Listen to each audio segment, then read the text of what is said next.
Hello and welcome in or welcome back, possibly.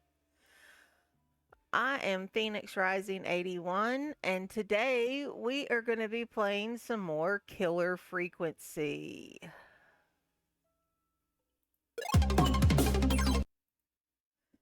Now, let's just recap a little bit what has gone on. Um, Very quickly over part one. Uh, for whatever reason, we're a DJ now out in the middle of nowhere. We used to have more prestigious job, but this is where we are now. Sheriff Matthews was dead. That wasn't on us. We saved Leslie and Deputy Martinez. Jimmy pranks calls, says he'll cut off our face, pretending to be the whistling man. Sandra Sharp goes for a jazz run. We saved her by helping her hotwire her car. Maurice Russells, unfortunately, did not save Maurice, but he was the reporter at the local paper. We learned about Peggy's dad, walked out, got into some trouble, a wreck, an accident, something. I'm a little fuzzy on. Well, that was fun. But Peggy's dad left. Peggy's mom remarried quickly, changed her last name. She doesn't like to be called Peg. She has a sister, but she hasn't heard from her since like around the time Dad left and all. We know Roddy Snatcher, so I don't know where that's going to come in, but evidently Roddy Snatcher is a big name out here. Then we had Virginia, who we saved. She said something about Clive. I didn't talk. I didn't tell anyone, something like that. We actually sent Plucker and the frat guys over there by getting takeout from Ponte's sent over there to give them a note to call into the station so we could send them next door to Virginia's. Station janitors named Clive. Eugene Stein was in the maze, and we did save him. Brad and Barbara are a thing at the station. Barbara actually stood Peggy up. They were going to go to the maze, but instead she went with Brad. And then we had kind of a sus caller, Dawn, requesting long ride home, but we found out that Peggy had thrown it out the window because Brad was listening to it on repeat, and she had to listen to it for years on repeat. So I don't know if that's harking back to her childhood, something going on there. Then we had Murphy that had called in and kind of called out the whistling man. Not a good idea. The whistling man did go after him. We sent Catherine, which I think was the right choice, but I made a mistake sending Catherine to the wrong place within the plant. So then Carrie called in. Carrie was at the murder house. Jimmy shows up to prank Karen, but the real whistling man shows up and cuts his face off, just like Jimmy teased he was going to do with us. So wonder if the whistling man is listening. But we saved all the other kids thanks to Janine's note. The whistling man just kind of stared at Carrie and then let her go, and we don't know why. Also, why does the station have an intern when they don't have space for one? They just had to tuck her into a corner. Or why couldn't the receptionist, Barbara, share her desk? That's a big desk. Barbara doesn't need all that room. Come on now. And then we talked to Roller Ricky, who has his dog Max. Maxie can roller skate. That's pretty cool. he drank too much after stuff went down with a guy, but he talked about it, and then he got Max and taught Max to skate and is doing great now. Maxie loves trains and has a special howl for uh, when the train goes by. And he also requested some boogie music, nothing specific, just some boogie music. Dawn calls back again and requests Long Ride Home. Pretty much bullies us into going out and getting the record from where Peggy had thrown it out the window. We kind of get stuck outside, have to come back in through the basement, and we find Clive's strange, I think Peggy called it that creepy mannequin room after we told her about it. There was a board on it. We brought the board all the way up from the basement and put in our broadcast room, but we used it to save Chuck Brody at the gas station. We went back to the basement and kind of wandered around another room collecting tapes. Learned about George Barrow.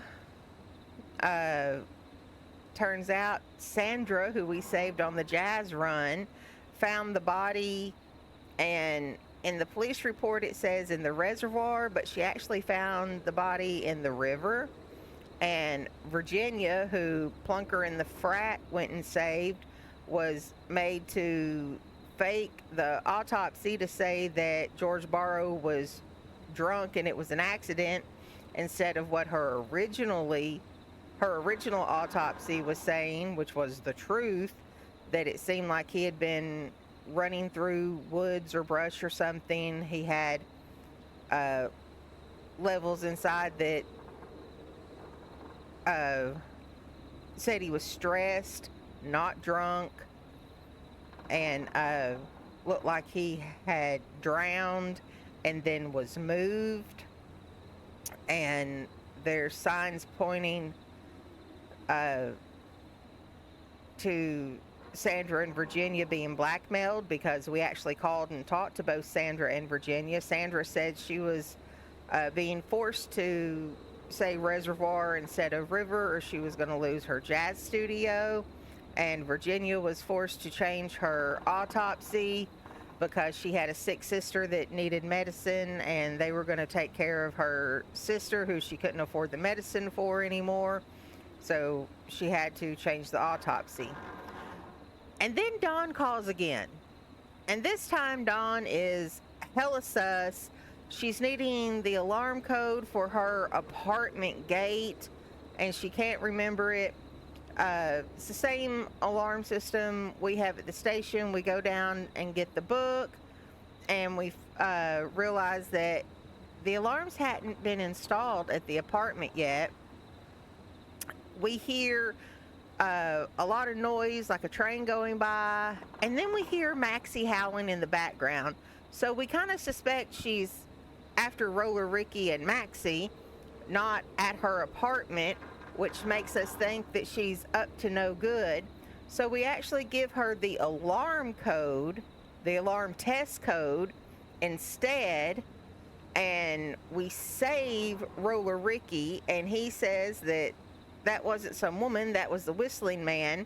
So it appears Dawn, which may or may not be her real name, is the whistling man. Now, when we were in the basement getting the tapes, we also saw that playbill that had, I can't remember the name. What was it? Something Clemens as Dawn, George Barrow as, I think, Henry, and then there was another woman that played Anne. So I don't know if that's where Dawn comes into play, but we'll see.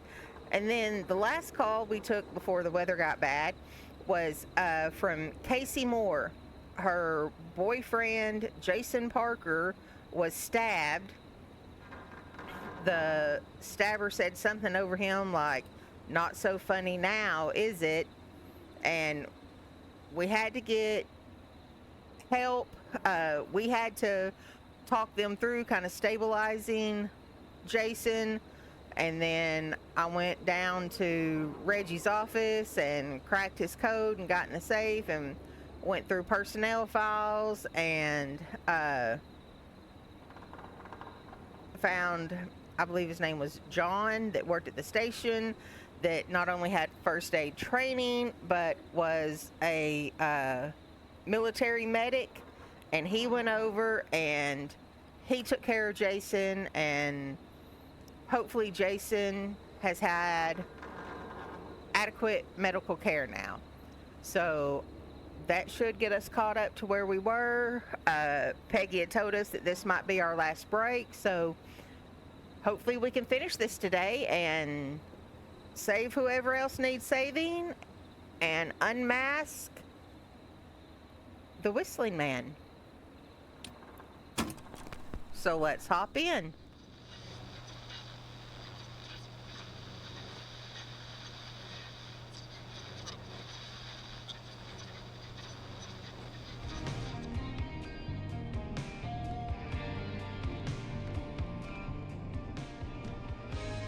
Okay, let's turn that down a little bit so we can talk to Peggy. Let's roll. You got it. We've got another call coming through, too. When you're ready, shut the music off. Okay, let's see who we're gonna save now. What are we playing right now? Okay, Forrest, shut the music off. Ooh, getting pushy there, Peggy. Welcome back to 189.16, The Scream. I believe we have another caller on the line. How are you tonight, caller? Forrest, it's me, Roller Ricky. Roller oh, Ricky! and Maxie's here Maxie, yay! Good to hear from you. Yeah, let's make sure they're okay. Well, we talked to them just after, so yeah, good to hear from you. Good to hear from you again. How are you both doing? Oh, we're good, man, thanks to you. You're like our guardian angel. That wouldn't be a bad look for you, Forrest. A little White Wing Halo number? Maybe something for the K-Fam Halloween party. All right, everyone, let's calm down. Ricky, I'm just glad we could help you and Maxie. Is there anything else we can help you with, Ricky? Actually, I think I have some info that might help you. Oh. So is it info from the attack?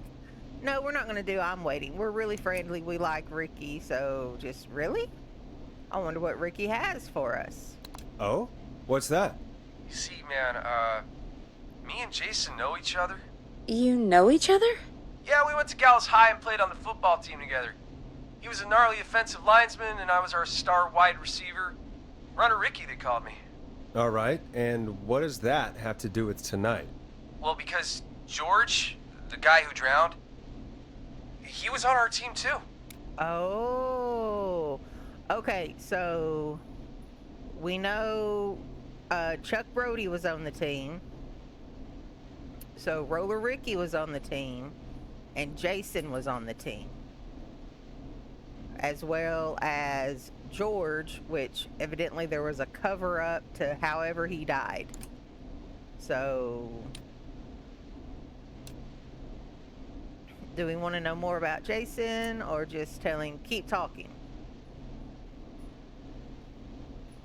Or what? Yeah, just keep talking. Keep talking. What happened? We had our first team party on the night he drowned. Oh. He seemed like such a good dude. Ricky, were you there when George drowned? No, man. Once the party turned, I beat feet out of there.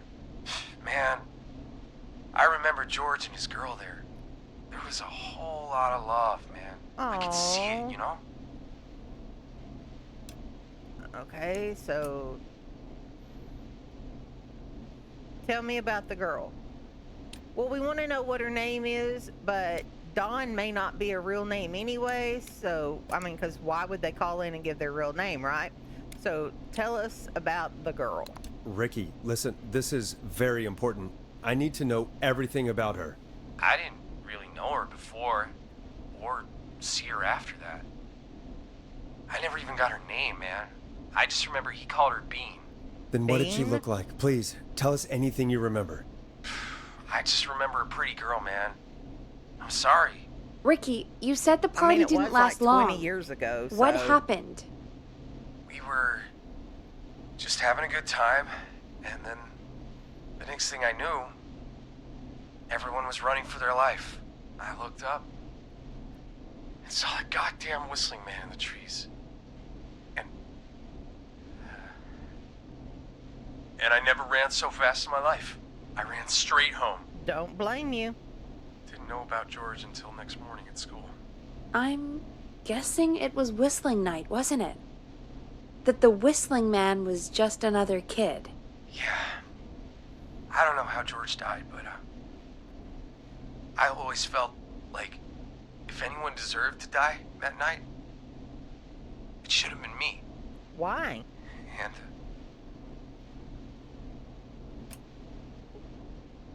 No, we can't make him feel worse. That is horrible, but it wasn't his fault. Why?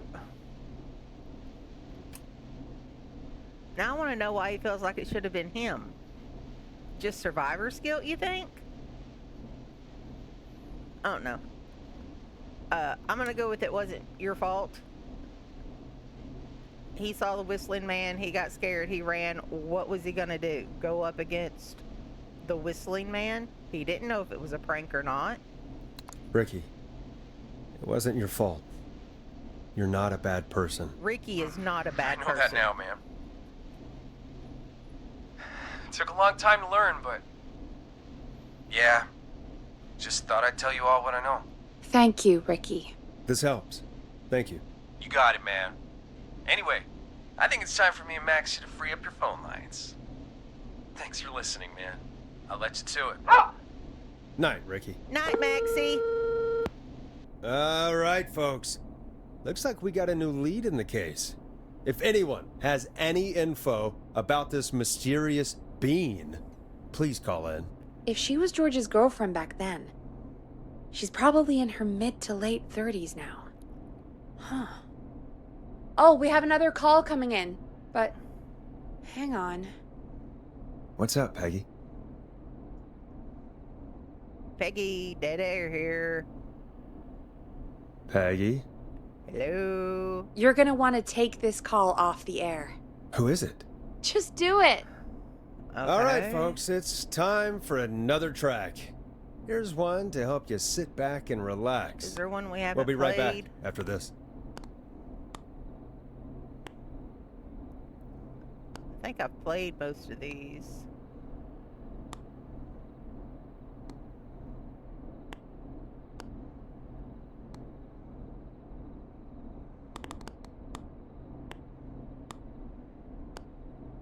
Come on, Forrest, put some music on already. Yeah. You so pushy. Yeah, introduce Here it. comes one of my favorites. I hope this is good news, Peggy. Who have we got? Find out for yourself on line 1. She sounds too excited. I'm nervous. Hello? Forrest, I'm glad I got back through to Leslie! you. Sounds like it's been a busy night, huh? Yeah. Surprise! It's Leslie, our 911 operator, leading the charge from Henderson to come save us. It's so good to hear from you. Are you okay? We're doing okay. Sarah and I are both happy to be headed back home. That must We're be happy to have you Martinez. too. Wait, Sarah? Oh, yeah, I mean Deputy Martinez. Okay. Anyway, we got back into radio range a little while ago. We've been listening in, but haven't been able to get through until now. Well, obviously help is on the way, so yeah, it's been a long night. Ever since you found Sheriff Matthews, it's only gotten worse. It's been a long night. Well, it shouldn't be too much longer now. Yay! Glad I got through to you. I wanted to let you all know what's going on. I made it to Henderson. Good. Turns out somebody had cut the phone lines, Of and they course. had no idea what was happening. After I told them, well, their sheriff sent a goddamn squad back with me to stop this. That's great news! That's crazy about the phone lines, though. Do you think the Whistling Man cut them? I'm guessing so. Who else? I don't know how the Whistling Man did it. But that doesn't matter right now. Nope. Listen, we're coming in hot, but we need your help. Okay. I know Gallows Creek isn't a big town. Nope. But if we don't know where the Whistling Man is, we can't get him. Her. That's where you come in. Yeah, haven't we helped enough? What do you need?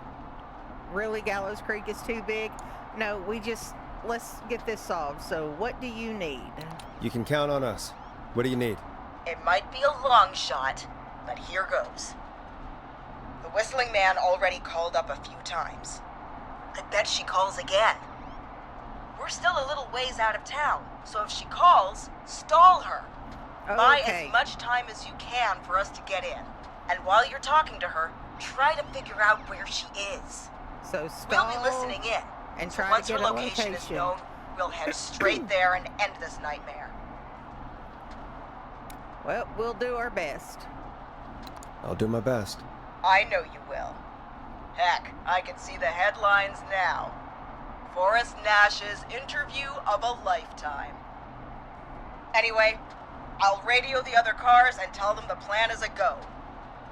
Hopefully the next time I see you, it'll be with our killer behind bars. Take care now. We'll see you soon, Leslie. Oh, thank God. It sounds like this is almost over. We're nearly through this.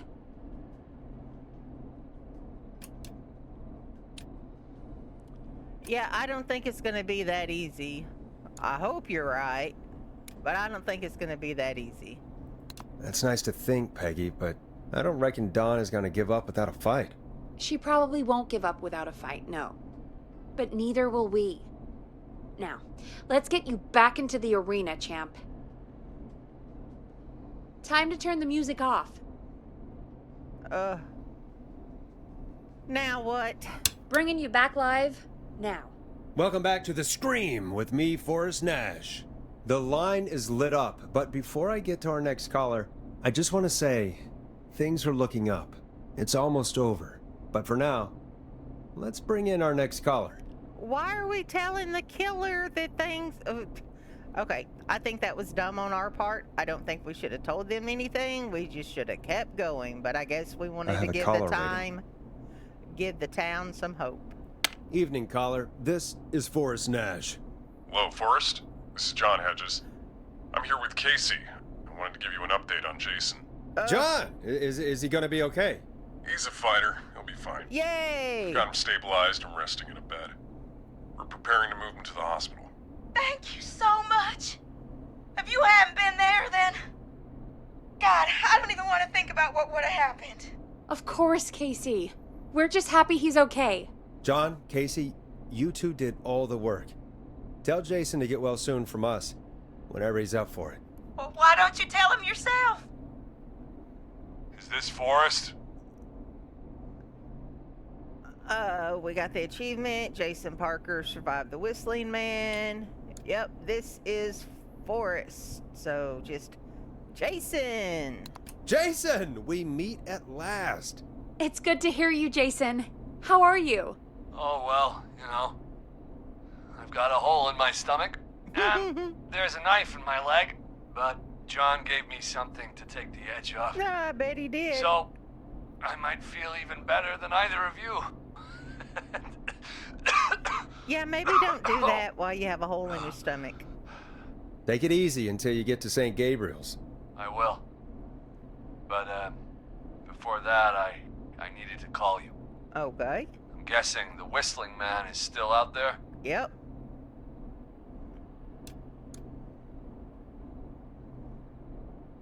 We don't need to know why they ask, but... Because if he was on the team, then he was probably at the party, so maybe he has some information. Yep. As far as we know, anyway. Well, I was worried you'd say that. God damn it. Actually, I'm glad you called. I wanted to talk to you about what happened earlier. Go for it. We spoke to Roller Ricky not long after you were attacked.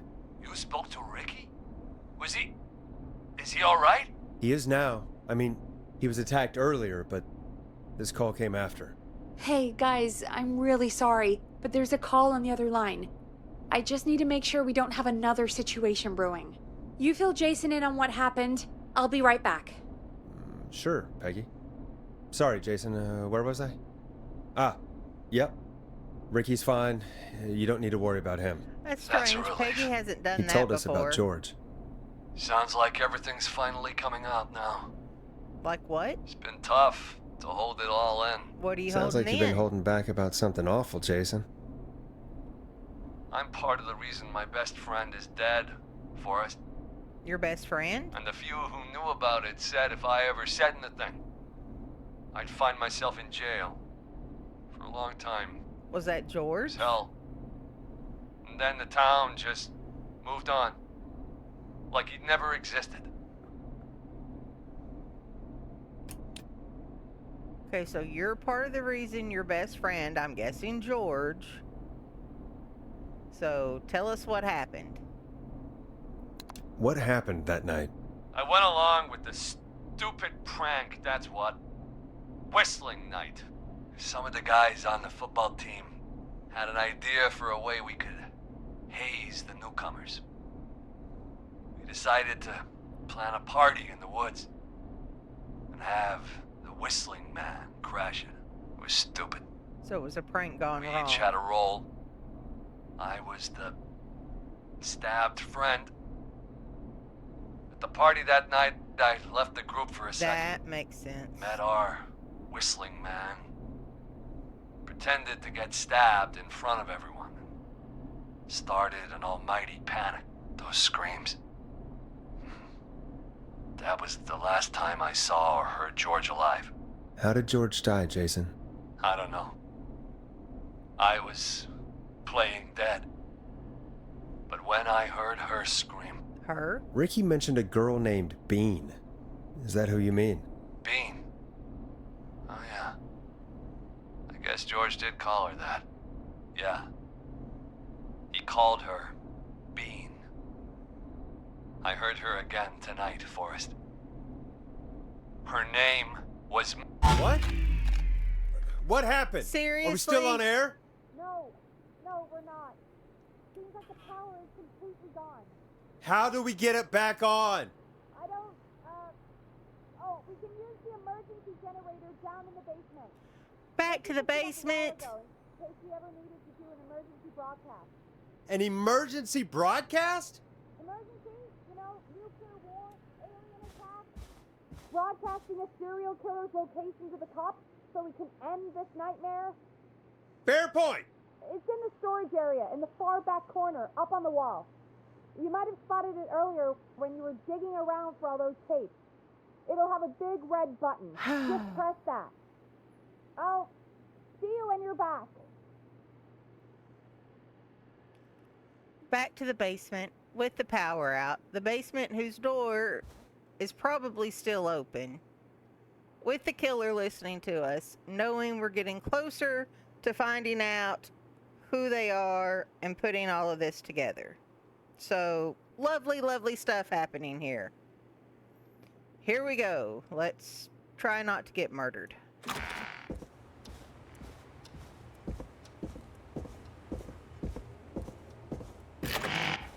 Yep, love the ominous music playing.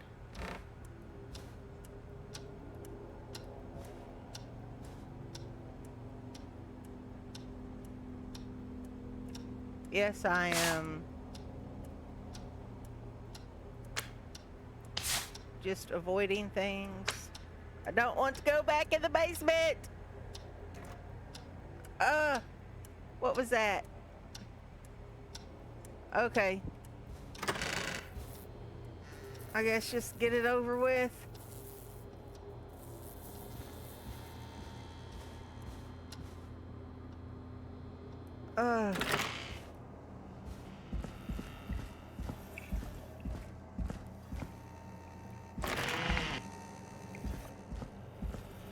Yeah, the killer probably came down here.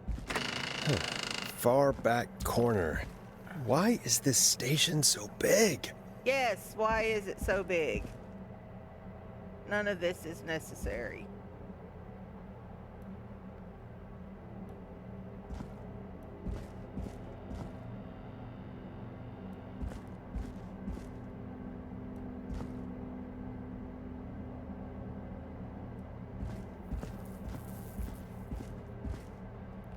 Is that a weapon? Do I need that?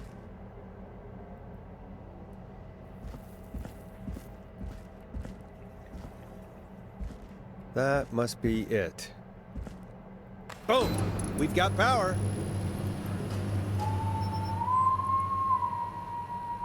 That's not The good. whistling man. I need to warn Peggy.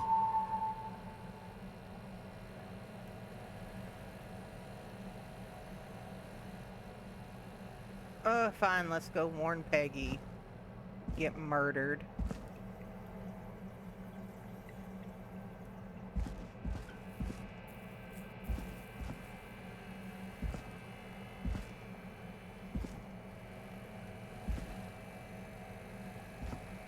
I don't like this. I don't like this.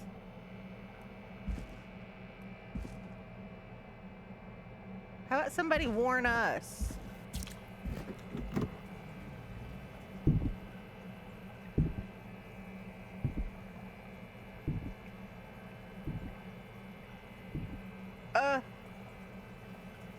I heard all of those footsteps.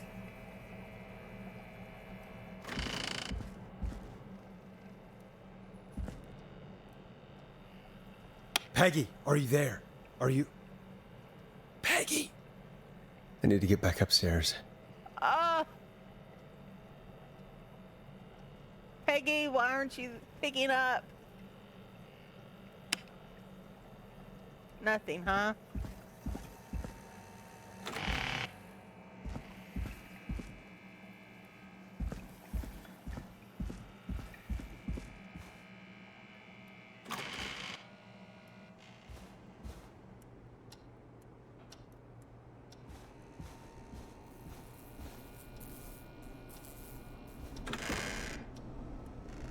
What the hell? What was that?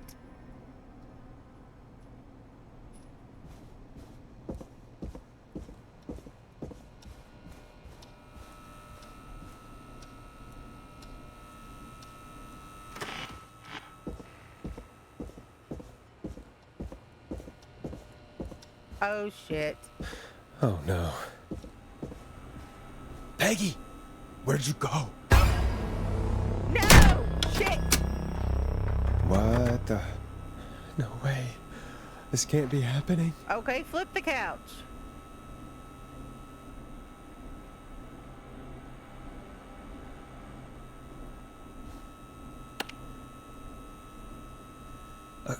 A call.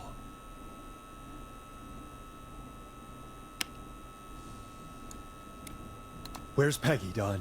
Have some patience, Forrest. It's almost the end of the night. Almost the end of the show. But it's not over just yet. Got a little time still. So let's make the most of it. No, I'd rather not. All right. No, what do you mean? What do you mean? Make the most of it how? Well...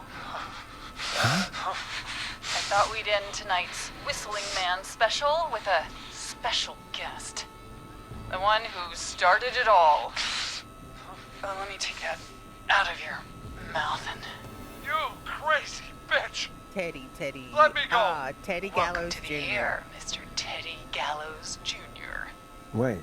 Asshole It's all politician. gonna come out tonight, Teddy. Your daddy and his money saved you 20 years ago. But even if he crawled out of his coffin with all the money in the world... Wait. Where the hell is Teddy? How are you talking to him if you're here with me? Because I'm not there with you, Forrest. I'm here with Teddy. And if he So there says where were that two. is, well, he knows he'll get it. Wait, then... Who am I looking at? Forrest Nash, let me introduce you and all of Gallows Creek. to my boy, Henry Barrow. Oh. So she had a son with George?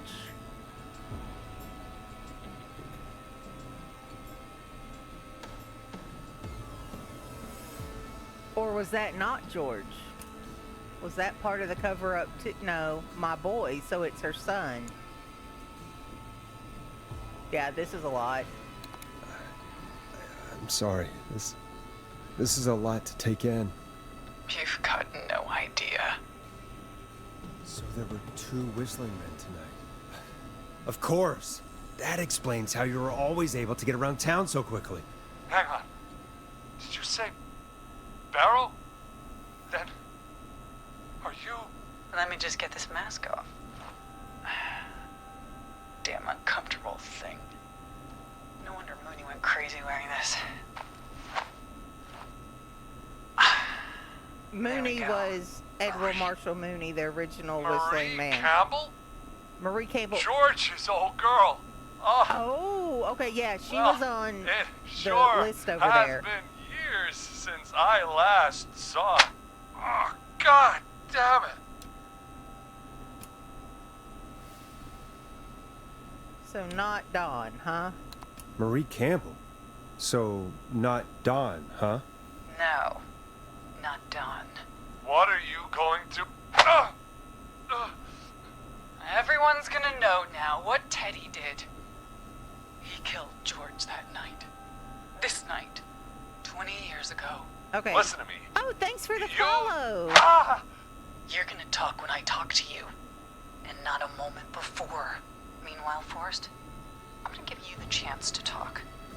You're gonna help me reveal what really happened to George all those years ago. Okay, we're gonna do that because I really want to know. Plus, we need to keep her talking and find out where she is. So, let's stall. Let's stall with why should I? Why should I help you? Why should I play any part in this? Because I think you believe in justice. You think this is justice? You have no goddamn idea, Forrest. These people you've been trying to save, they were all in on it. They all knew George was murdered, but... Murdered? Listen, I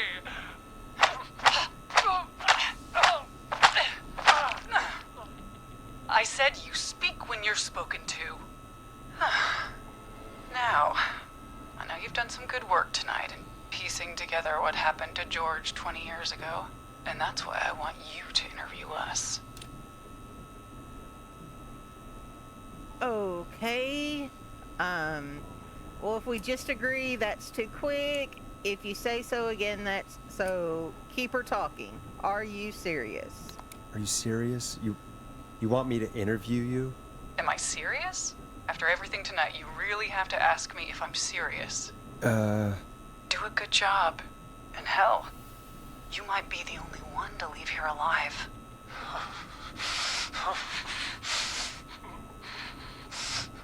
I need to drag this out. If I can buy Leslie time to get back to Gallows Creek, and if I can find out where Marie is, then this can end. Teddy, we'll start with you. Just, talk me through what happened that night. How did it start? how would I know? It was 20 years ago. Yeah, I'm not gonna ask her to hit him. We do want him to be honest, but I don't know that Teddy sounds like somebody that can be honest from the conversations we've had, so let's just put it out there. She's been trying to kill people and she's got him alone somewhere, so he needs to realize the seriousness of this. Do you want to die, Teddy? Because if you don't start talking... Ow. What the hell? God damn it. Okay. Our first team party was coming up. And when I saw the date it was scheduled for, I had an idea for a way we could prank the new guys.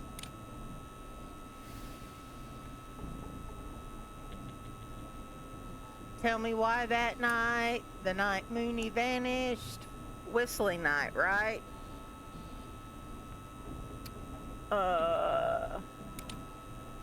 Tell me why that night. What made that night special? That was the night Mooney went missing. Okay, that got him We talking. couldn't pass it up. I was just surprised. No one had ever thought to do it before. Oh. You mean this was the first whistling night? So keep he talking, started Teddy. all the We pranking. went up near Whistling Point. God, who was there? Me, Jason, and George, of course. But George didn't come alone. He brought Marie. And Roller Ricky, he was there too, wasn't he? Yes, Ricky was there too. Runner Ricky, our wide receiver. I helped him off the bottle, you know, That's good. because I'm a decent man. Probably Is that so? not. Yes, it is. He came apart one day. Some people do. He had some issues. Wasn't stable. I didn't want him to hurt his chances in life. So, I helped him keep himself together. You were Yeah, afraid he that's would what I talk was about gonna that say. night, weren't you?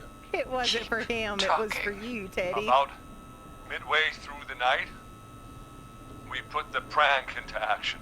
We looked up at the trees and saw Jason there. Bloody, like he'd just been stabbed. And the whistling man, everyone screaming. George and I and Ricky, we got left behind. But Ricky was in on it too. I know he was. He and Teddy were as close as anybody. Teddy must have told him the plan.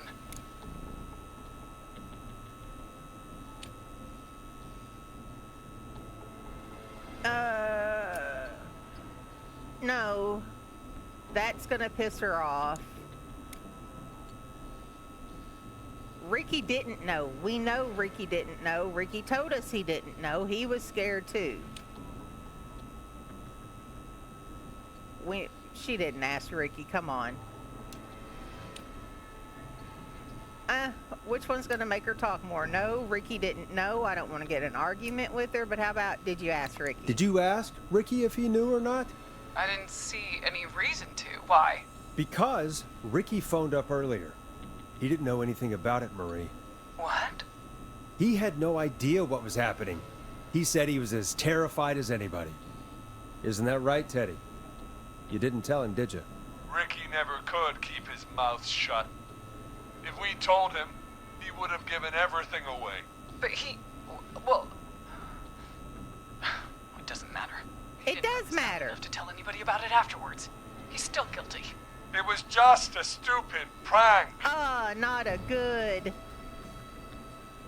Yeah, go to hell is what I want to tell him. But just a prank? Really? Somebody died. That's not just a prank. How can you still say it was just a prank? Oh, come on. Oh, yeah. Knew God, that was coming. You made George think Jason had been murdered. He thought his best friend was dead. And so tonight you stabbed him for real? It's the role he wanted to play. Jason's still alive, Marie. He was with a friend. We talked her through how to stop the bleeding and got him professional help. I don't know Just that in we time. needed to tell her that. Oh. Well, shame he didn't have the good sense to die earlier. He's gonna regret that. Yeah, that's Enough what I about was him. afraid of. Me and George took off running, but somehow we got separated in the woods. I ended up near the bottom of Whistling Point, and when I noticed George wasn't with me, I panicked. And then, I don't know how he snuck up on me, but the Whistling Man grabs me. I scream, and he starts laughing, telling me it's just a joke. I can stall for time here.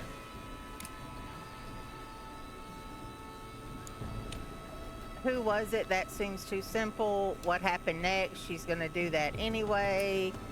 I think how did you feel is the best way to get her to give more explanation. How did you feel in that moment?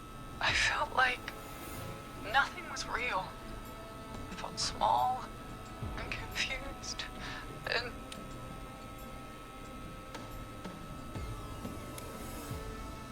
So who was under the mask? Who was under the mask, Marie? Who was the whistling man? It was Chuck.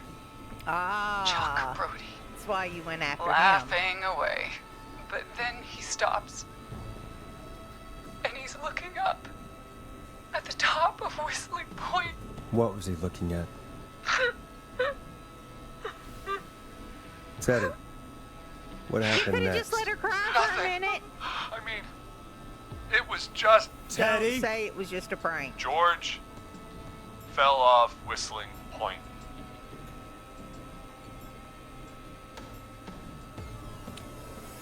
Where were you? How do you know? How'd he fall? I think those are all going to lead about to the same place, so...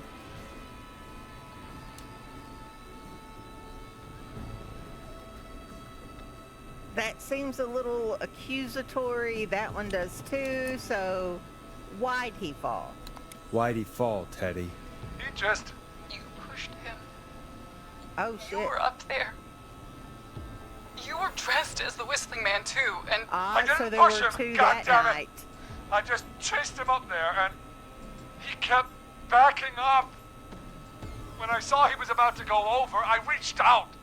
That's what you saw. you liar. It's not my fault. He didn't know it was a joke. It is your fault he If didn't he know had it was a any joke. brains, Oh, he bad, would have bad, bad. realized. Nope, yeah, I knew that was coming. You bitch. Yeah, that's gonna help you live. No one's going to believe this. After all you did. Even if you didn't push him, then why cover it up? I believe her. I think we just go with, then why cover it up? If you were so innocent and it was just a prank gone wrong, why the cover up? But maybe, which one's gonna give us more time? Then why the cover If up? she's lying, why the cover-up? My future was at stake, Nash. You know Your what it's future? like. Oh my gosh. People like us are bred for bigger Us? things. Don't bring me into this. I'm going to be the mayor of this town, Forrest. And then governor. And then, who knows? What happened that night was tragic. It should never have happened. But it was a mistake. It was just a stupid joke gone wrong. Stop saying that. So my father sent Clive out to clean it up. And there's where Clive Why comes in. should a blip Ugh. my future? Bad choice of words. George was a blip? Yeah. You dumb. He wasn't a blip. He wasn't a blip, Marie. His father covered it up from there. I searched for George's body all night, but Sandra found him the next morning while out jazz running. she found him in the river, but she lied about that to protect Teddy. She No. said something about her rent going up. Not to unless protect she... Teddy. Teddy, did your father own Sandra Sharp's dance studio? It's Gallows Creek, not Sharp Creek. Almost don't want to say save Teddy, but ugh. He needs to pay for what he did.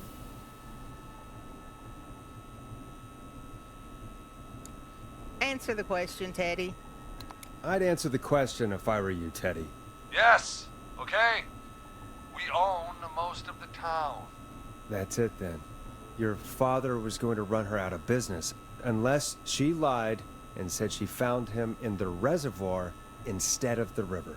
What my father did in his business dealings is nothing to do with me. I false want to reports. hit him. That's why you killed Sheriff Matthews too, isn't it, Maria? Not just to get him out of the way, but Everyone was in on it, Forrest. Even the coroner wrote a fake report. Said George was drinking. That he'd just got himself into trouble. And I saw. I'm sorry. For all it's worth, Virginia didn't have much of a choice. She had a sick sister whose treatments she couldn't afford. She played along with the gallows to save her sister's life. And her own. even still, she should have told the truth. I did my part.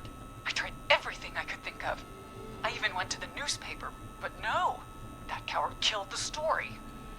But Maurice Russell is dead now. Yeah, we don't get to know why he killed the story. Damn it. I wish we'd saved Maurice. Keep her talking. You've been through hell, Marie. I'm sorry. You've got no idea. It never should have started. He shouldn't have pushed my George off a cliff. He should have been punished. But it's coming to a stop. At least for now. Here, where George and I first met. Where did y'all first meet? He joined the football team. So before football. Was right after he shot the winning throw. Wait a sec. Winning throw would be a gym, right? Oh, hello, Henry. You don't need to come over here. You can go back over there. Henry. Yeah, that's not ominous. We're at Gallows Creek High, in the gymnasium. That's right, Forrest. Not that it matters, but yes, we're here. Anyway, I think that about wraps up the interview with Teddy. So, Marie, where? Peggy? Oh my God. Peggy! Teddy? You gotta help me. Quiet. You'll talk more later. Now I have to talk to someone who mattered more than you ever did. Peggy. It's been so long since I've seen your face. I worried you wouldn't come. Marie! Oh my Peggy. God. I thought you... And here I was, thinking you'd forgot me. I'd never forget my own sister. Wait. What the hell? Peggy, what's happening? Why are you even there?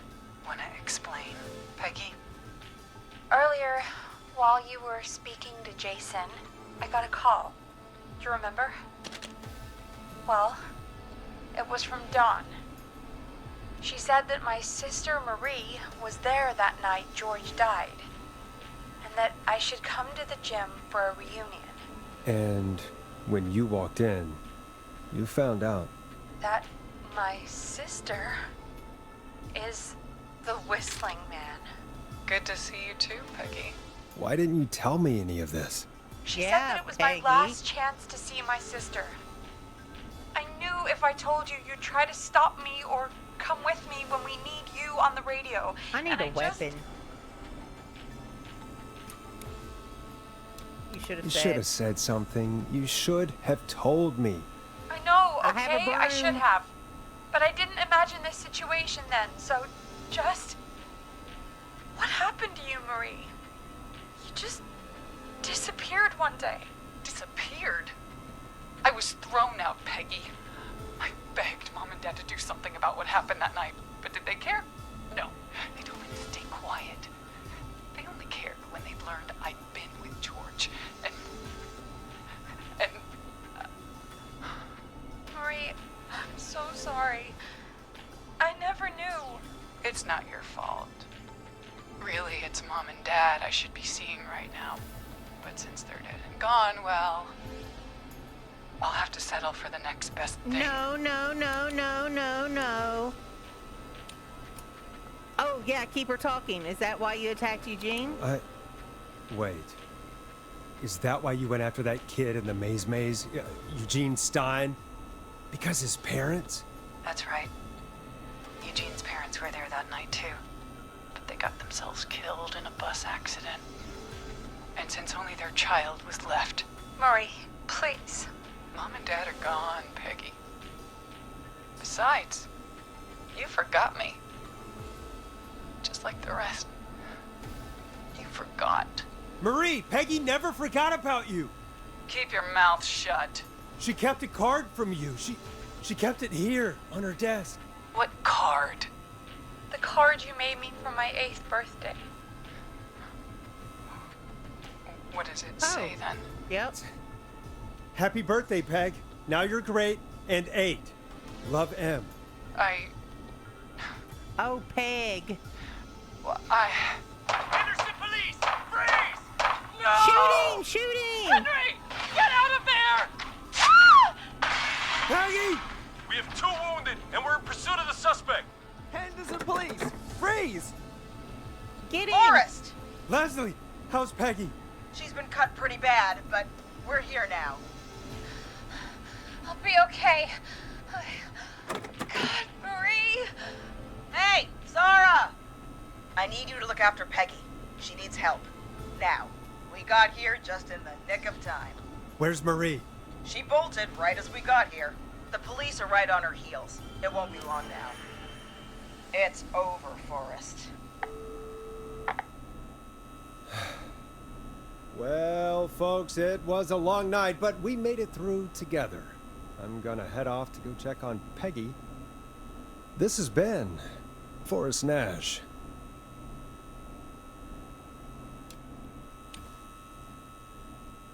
Yeah, how about let's make tomorrow better? Good night and good morning. It has not been a good night. It's been a scream. No. Let's make tomorrow better. Let's make tomorrow better.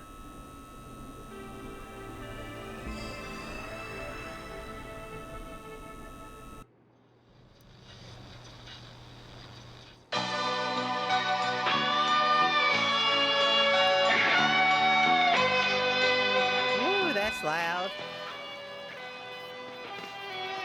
In the dead of night, I can hear you calling for me, and there's nowhere to run. This is Officer Trout. Come in. One suspect is in custody. We trailed the other suspect into the nearby woods. And you won't let me go. Oh no, here in the darkness, I've got this feeling Yeah, we lost Maurice and Murphy. inside of me. It's a killer frequency.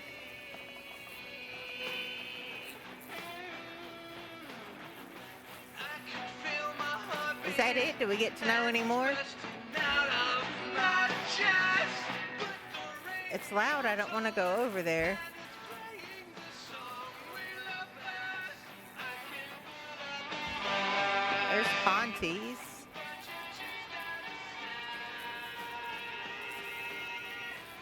I don't know why there's so many flies. Nope, there's an epilogue. Okay, so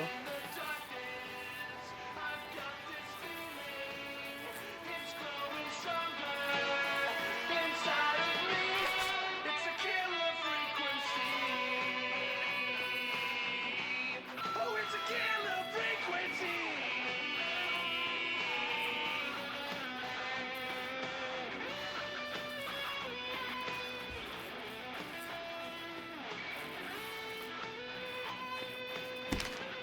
We have the suspect cornered at the top of Whistling Point.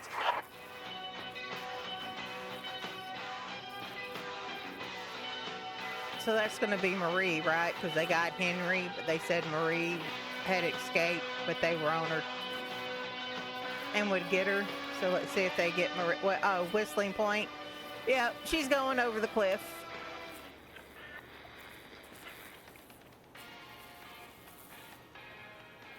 Stop! Put your hands in the air! Get down on the ground!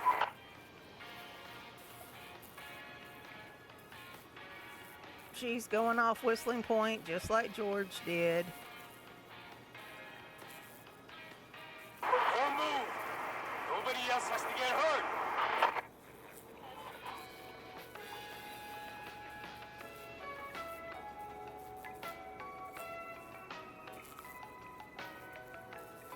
No, stop! Suspect has jumped!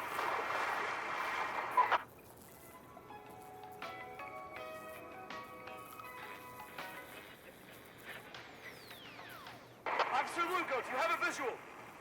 Negative. No sign of the suspect anywhere.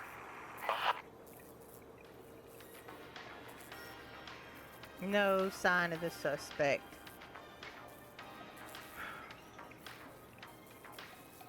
So that's going to be like the original Whistling Man that they never found. They assumed he died, but nobody ever found the body, so...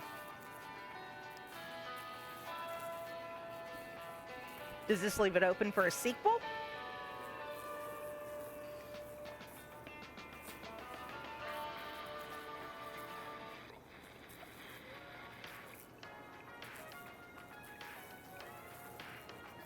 Is that it? Is there more?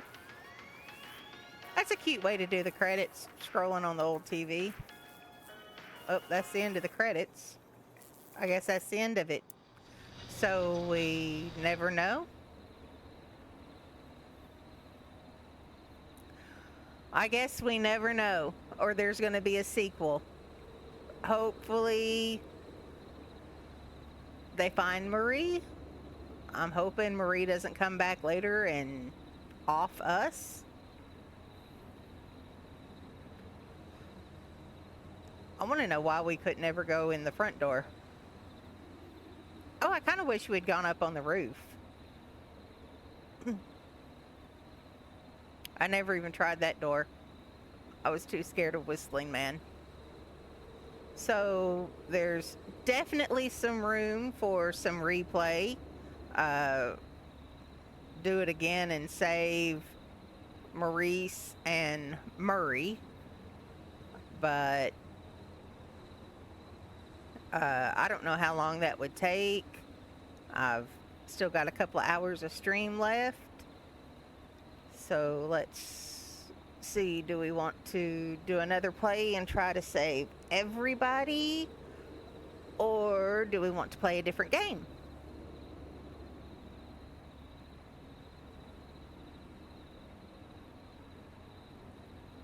I have a couple of games that I could start. I have Harold Halibut and West of Loathing that I think would be good games to play.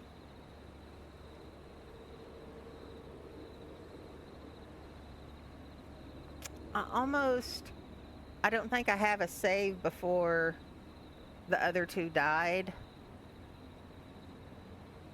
I think I'd already lost 2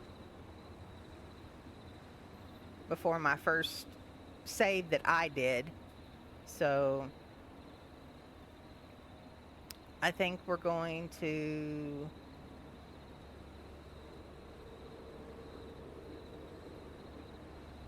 hold this one here.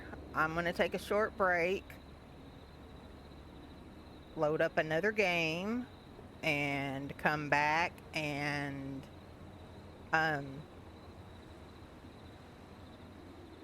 play something else. I hope you have enjoyed Killer Frequency. I enjoyed it. I think I'm definitely going to have to go back and try to save those 2. I don't like that I lost 2. I mean, we did really, really good. I'm just afraid if we go back, or if I go back, then I might have trouble saving Eugene because I'm so directionally challenged.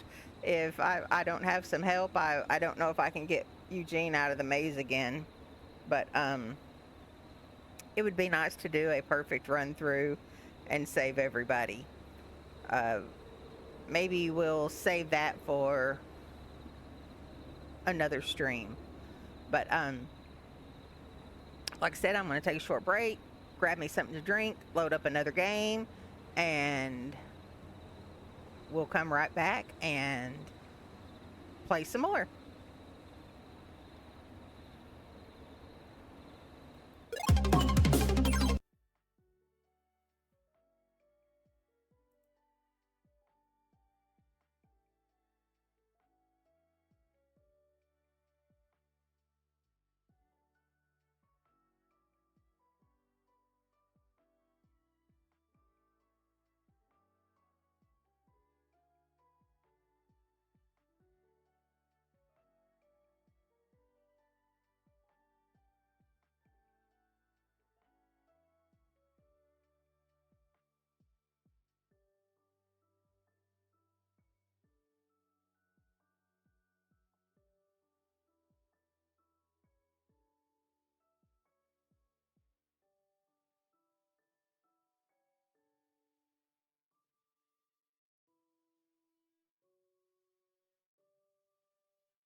Okay, I am back and selected West of Loathing. Never played it, so let's hop in and give it a try.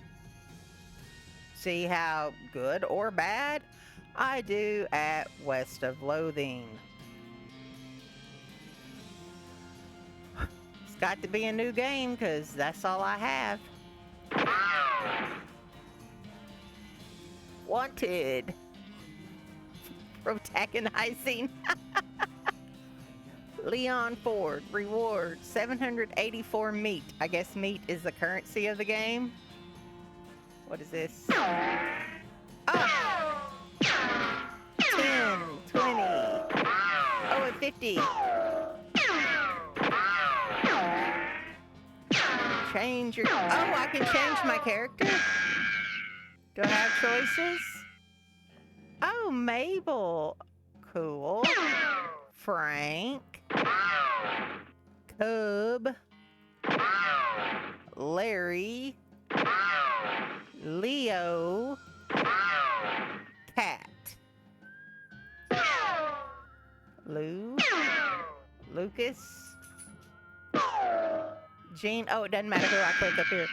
Claudia. Walter.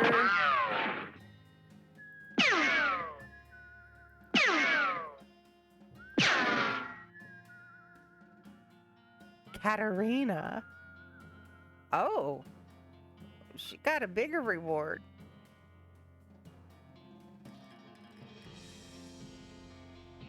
I can be Cat. I like that. 111 equals 3. Sure. We will play as Katarina Moyer. Does it tell us anything about them? Just what their reward is? Okay. Wait, what did that one say? I want to know what that one said. Oh, no, I make it worth more. Cool.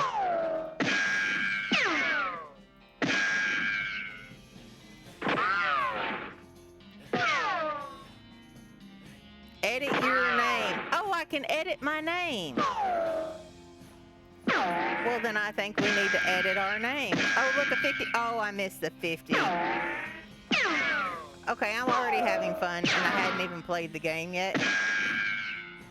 Raising your reward is just for fun. Well, yeah. Oh, there's the 50. I'm going to get it this time. And that one. 15, 15. I like that. Okay. So, well, yeah, we're going to do Phoenix, of course. You know what? Let's make this a little simpler. We'll just be Nyx. Nyx Moyer. All right, are we ready? I like 15, 15, 1,515. 15, 15 meat. Anything else? Raising your reward just for fun. Change your character. Let me actually read some of this stuff. See if there's anything else I need to do. Edit my name, which I did.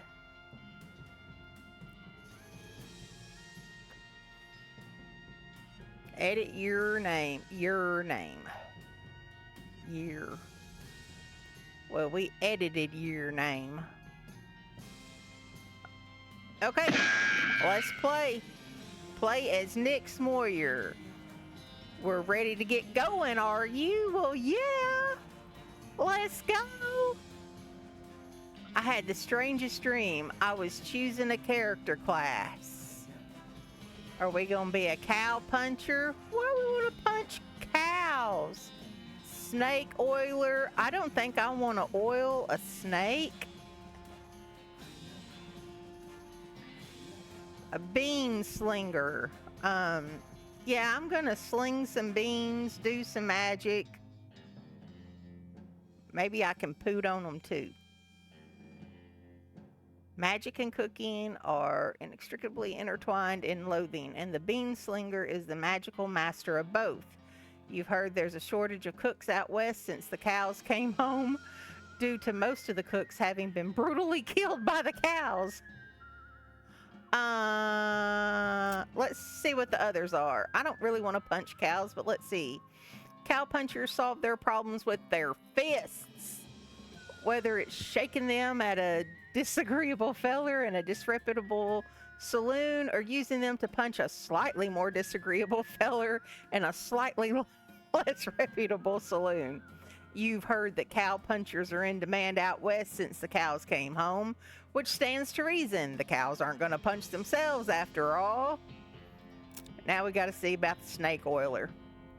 Snake oilers rely on their moxie and chutzpah to tame snakes, their fearlessness to extract potent oils from those snakes, and their cleverness to manufacture and sell potions made from those oils. You've heard snake oilers are doing really well out west since the cows came home. Everybody needs potions and hope in these dark days. And also, out west is where all the best snakes live. That's pretty good, but I think I'm gonna stick with the bean slinger, magic and cooking. That sounds like stuff I can do. And plus all the other cooks were killed by the cows that the others were punching. So yep, I'm gonna be a bean slinger.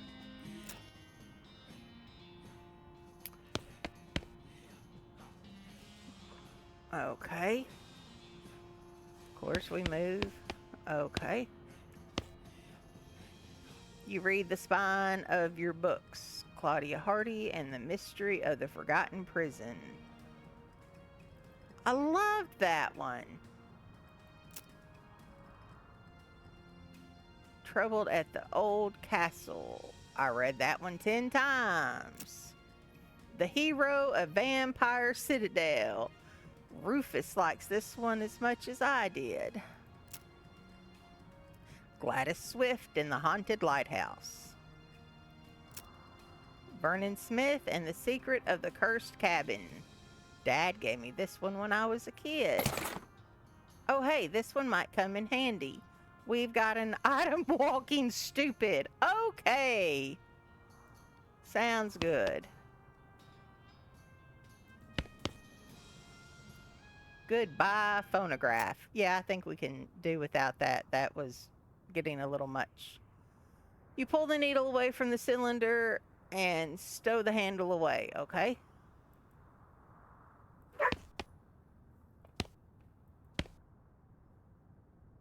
Goodbye desk. Comb hair. Sure, let's comb hair. You combed your hair one last time.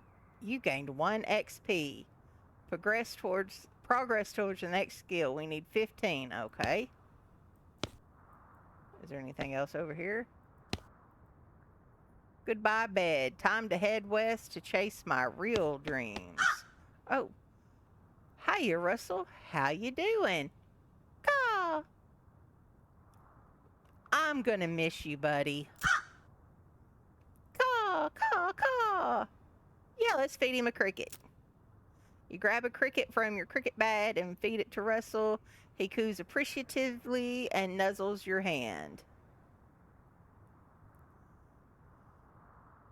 Yeah, we probably need to set Russell free if we're leaving.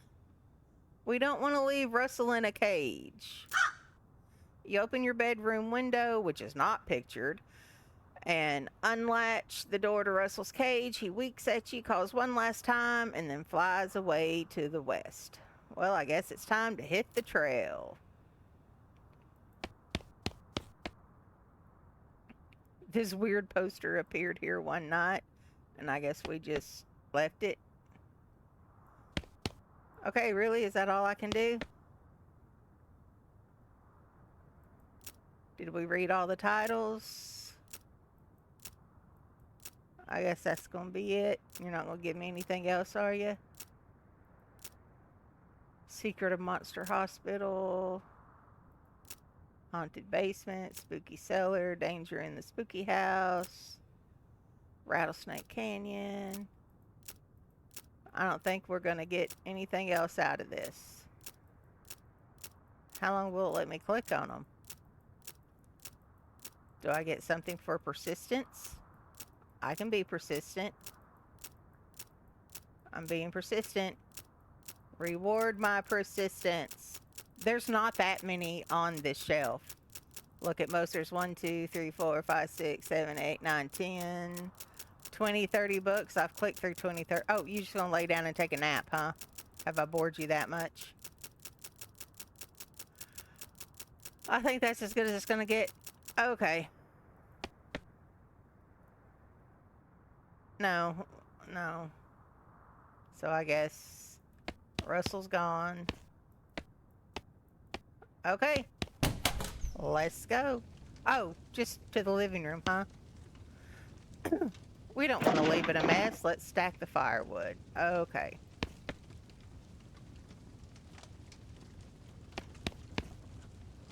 Yep, we're going to miss Mom's cooking. It's Mom's pie safe. It keeps all her pies. Can we have a pie? I guess we can't have a pie. Yep, we'll miss meals with the family. Nothing on the hat rack today, huh?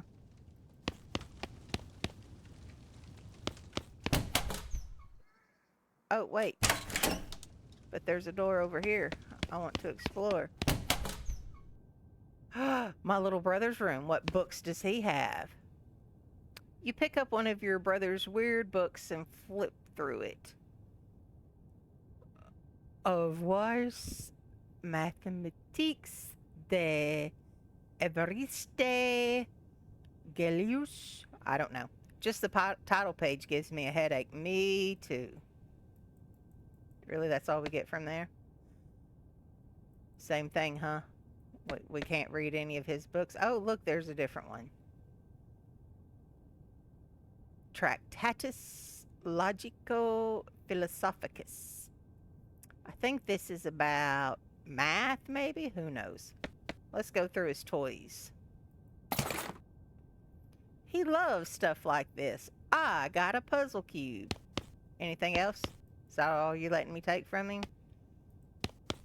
These books just gonna give me... Okay. Yeah, he's a weird kid. So tidy. Can I unmake it? What about this? Weird diagrams and charts. I can't do anything with them? Okay, so brother's room was a bust. Nothing else, huh?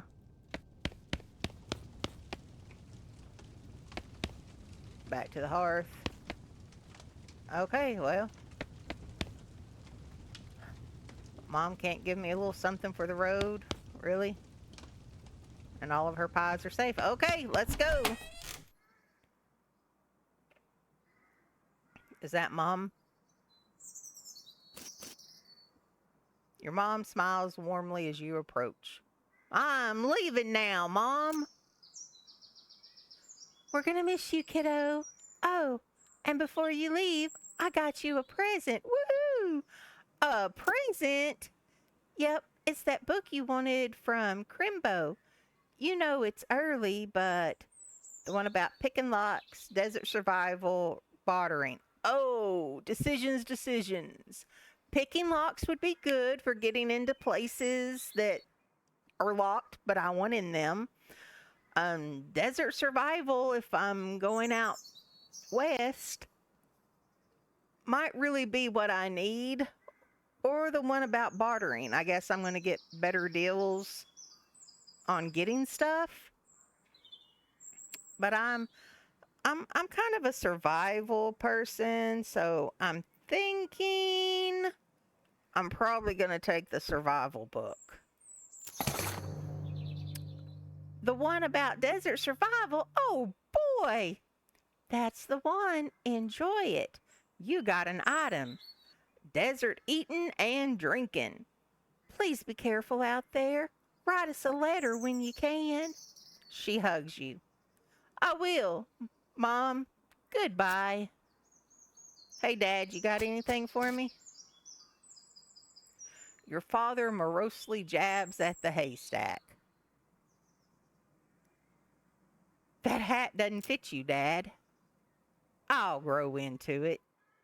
It's time for me to leave. His lip quivers a little.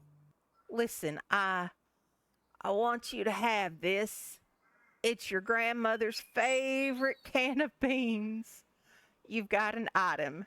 Can of infinite beans. Oh, I like infinite beans. That sounds good. So we thank him. Thanks, Dad. Good luck out there. Be sure to say goodbye to your mother. I did. Goodbye, Dad. I guess this is our weird little brother. It's a haystack. Yes, let's dig through it. Ha ha! We found a needle in a haystack. How about that? Aren't we clever? But I guess Dad has to restack it now. Poor Dad. Your brother Rufus is standing here looking nervous. He's pretty good at looking nervous. Oh, we have to give him his puzzle back? Fine. You hand him the puzzle and he starts fidgeting with it. I guess we say goodbye. Hey, Rufus, time for me to head west. I still don't understand why you're leaving. He's got a point, you know. Why are you going west anyway? Are we going to help people, to seek fortune, or to get off the stupid farm?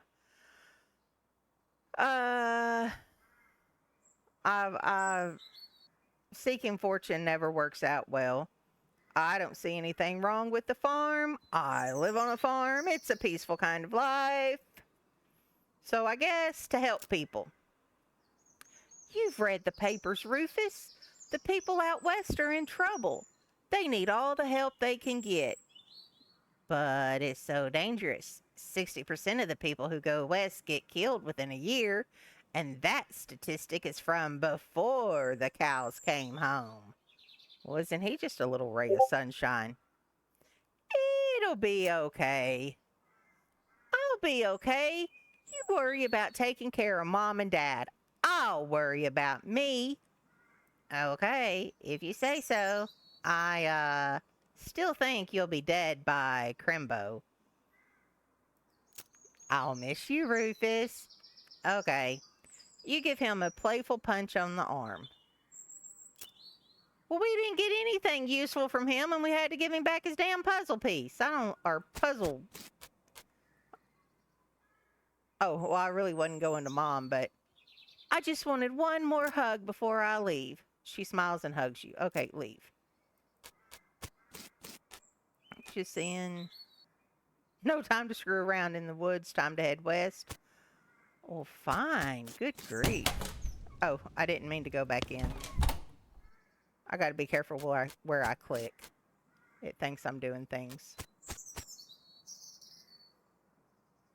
Go west, young woman. Yeah, well, I guess so. That's the name of the game, right?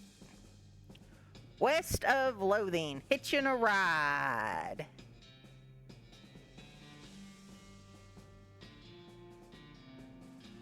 Across the Great Plains. We don't sit still very well, do we?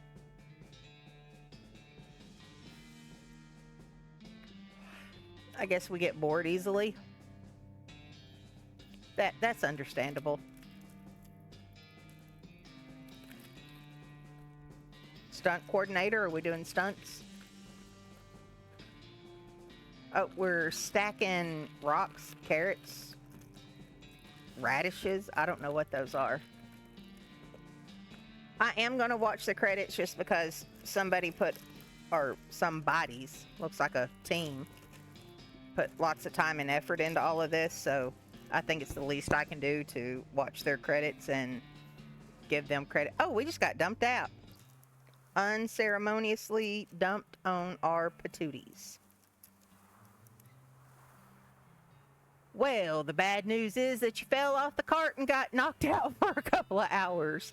And now you've got no ride, no meat. What happened to our meat? And no prospects. The good news is that you're in a town rather than in a gulch somewhere. Not much of a town, though. Well, let's get up and dust ourselves off. the town of Boring Springs.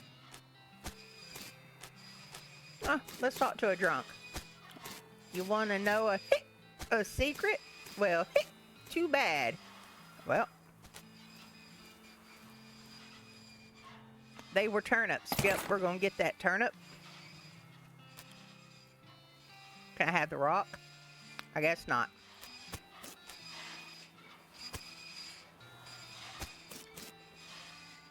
Oh. It's a chunk of wood from a broken hitching post. Yep, I'm going to grab that too. The sign on the door reads, "Gone Drinking." Okay. That looks like, yep, I was going to say. That's probably more the same. Let's go in. Well, let's see. Whoa, I guess we're going in. As you walk into the saloon, the crazy-eyed guy sitting to the left of the door shrieks and waves at you to get your attention. "Hey, where's your hat, dagnabbit?" "Well, you can't drink in here without a hat. Think proper." He points to the take a hat, leave a hat box next to the door. Let's check out the box. You look through the hat box and find a magical black Stetson that looks like something you'd wear. Let's grab it.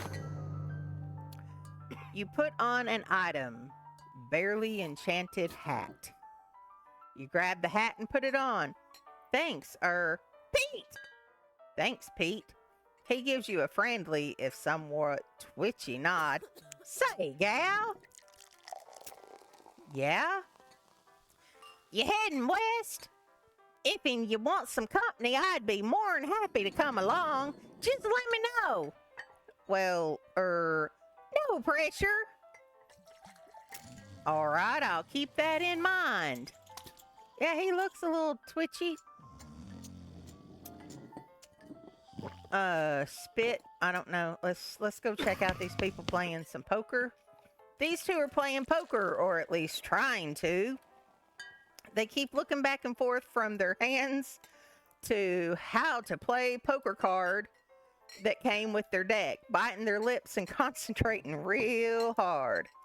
Oh, I can't play because I don't have 20 meat. So I guess we just tell them good luck.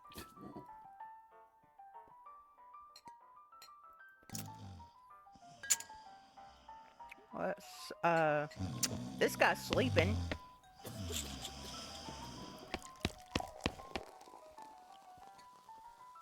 You walk up to the bar and wait patiently for the bartender to notice you. While you're waiting, you see a sign taped to the back wall reading, "Reward for lost mugs, 25 meat each."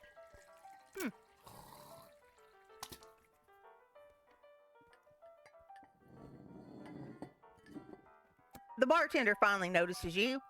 "Howdy, cowgirl." "Howdy, barkeep. Name's Nix.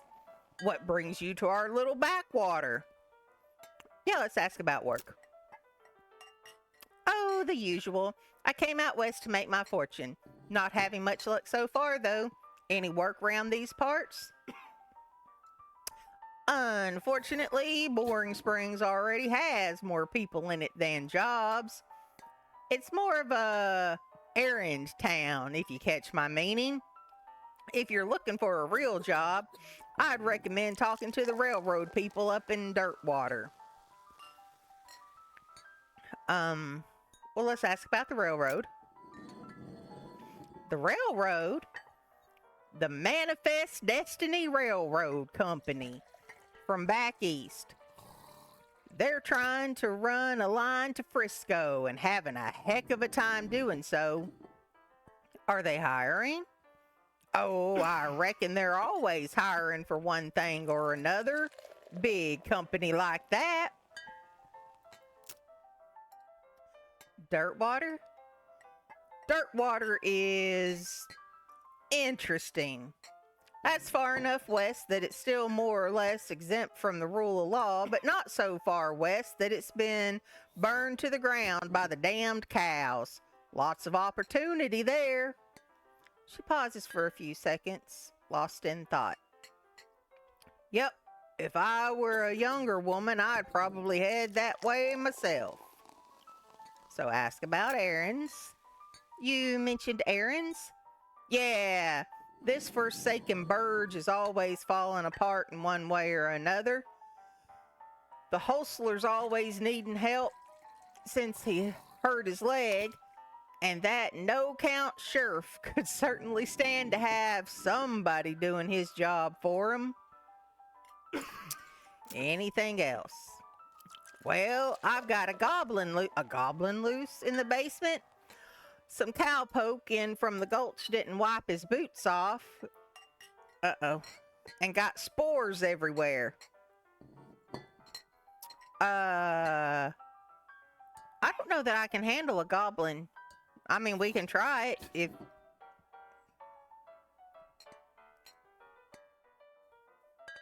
I guess go for broke. I can probably handle a goblin. Much obliged. I'll unlock the basement door for you. Oh, and you'll need this. So we have weak fungicide. Okay, so I know nothing about the game mechanics, but we're going to go try to fight a goblin and not die. Let's look in our bag.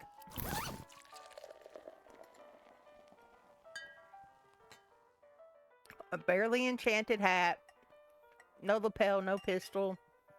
We do have the broken board. We do have a can of infinite beans. No ring, no pants, no boots. We naked. Muscle determines how much damage your melee attacks do and how much you take. Mysticality determines how much damage your magic attacks will do and how much damage you take when enemies use magic attacks against you. Moxie determines how much your pistol... Well, we don't have a pistol, but that'll help. 20 HP. Action points. We only have one action point. Our speed is 1. How many food items before we need a nap? How many drinks we can have? How many potions we can use? Okay, well, we don't have any of that, but we have a weak fungicide, the desert eating and drinking, a dusty turnip, the walking stupid book, and a needle. So, okay. That seems like we'll be off to a great start. No meat. Okay, so I guess let's go see about this goblin. Oh, I walked into somebody. Howdy, I'm Nix.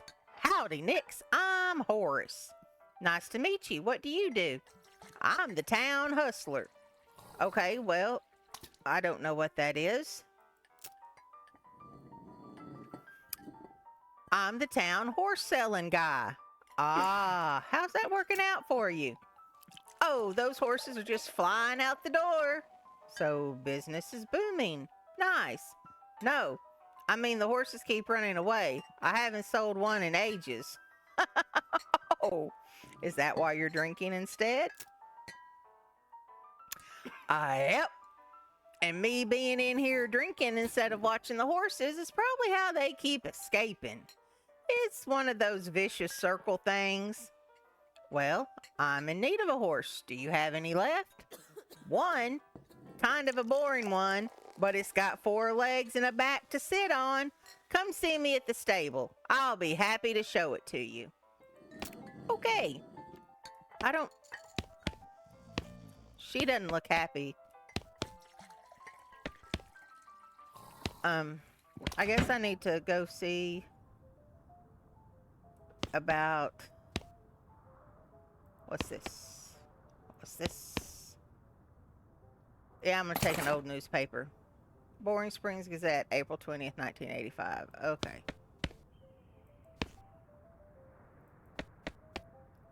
Hey, whiskey. It's a crate of Nurse brand whiskey. Good for what ails you. Yep, I'm going to steal a bottle. I guess this is the goblin. Goblin shouts, Rhea! I guess we have to attack the goblin. I have 1 action point. I will deal 4 to 5 damage to this target with a melee attack. He has more HP than I do. Less muscle, less mysticality, and less moxie. But I need to use this, right? Okay, this will deal 25. He is a goblin. So to spray him, I just press spacebar and we should be done with this fight, right?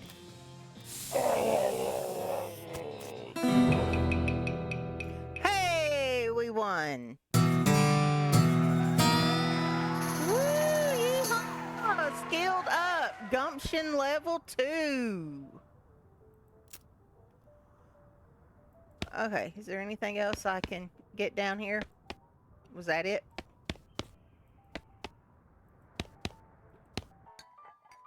Oh, well, it just brought me back up here. Okay. Now can we talk to Piano Man? Oh, I guess we should leave Piano Man alone. Okay. What about you? Oh, okay. Let's just let her drink then. Howdy. Howdy. Good to see you again, Nix. You tip your hat to the bartender because, of course, we do. I took care of that goblin. Thank you kindly, Nix. I knew you was a stand-up gal the moment you walked in here. She reaches under the bar and grabs a bag of meat. Here you go. It's the least I can do by way of thanks. You gained 200 meat. Thank you. We now have meat. You tip your hat to the bartender. Who's the lady drinking whiskey out of the beer mug? That's Susie. She's a rancher from nearby. A real tough broad. I ain't recommended you pester her. Why's that?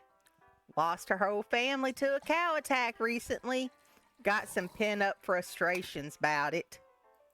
Ouch. Okay, can we collect mugs? Wasn't there a reward for collecting mugs? I guess that's if we find them around town. Well, let's go explore around town.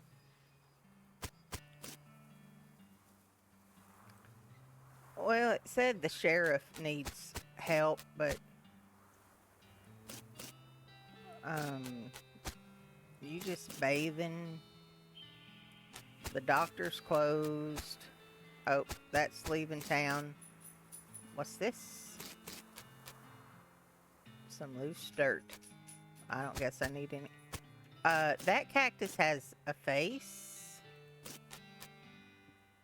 You approach the weird Cactus Man hybrid. He smiles at you. Howdy, Cactus Man. Howdy yourself. The name's Bill. Cactus Bill. What happened to you, Bill? Well, to be honest, partner, I drank too much cactus beer and it turned me into a cactus. Doc Alice warned me this would happen, but I didn't listen. And that's why they call you Cactus Bill? No, that's just a coincidence. Oh, does it hurt? Does what hurt? You know, being cactus. Oh, ha ha. No, it's actually kind of nice. The natural fermentation process inside the cactus part of me keeps me pretty drunk most of the time. I guess it's a mite boring. Yeah, I bet. It wouldn't be so bad if I had something to read. You don't happen to have a newspaper or anything, do you? We do happen to have a newspaper. We'll give him the newspaper. You give him the newspaper you found in the basement of the saloon. Much obliged, partner. Now, let me see here. What can I do to return the favor? Oh, I know, my shovel. I left it behind the outhouse at the ore hole mine. It's yours if you go and get it. I'm sure you'll find a use for it. So we gained 3 XP and we've got progress to our next skill up. Thank you kindly, sir.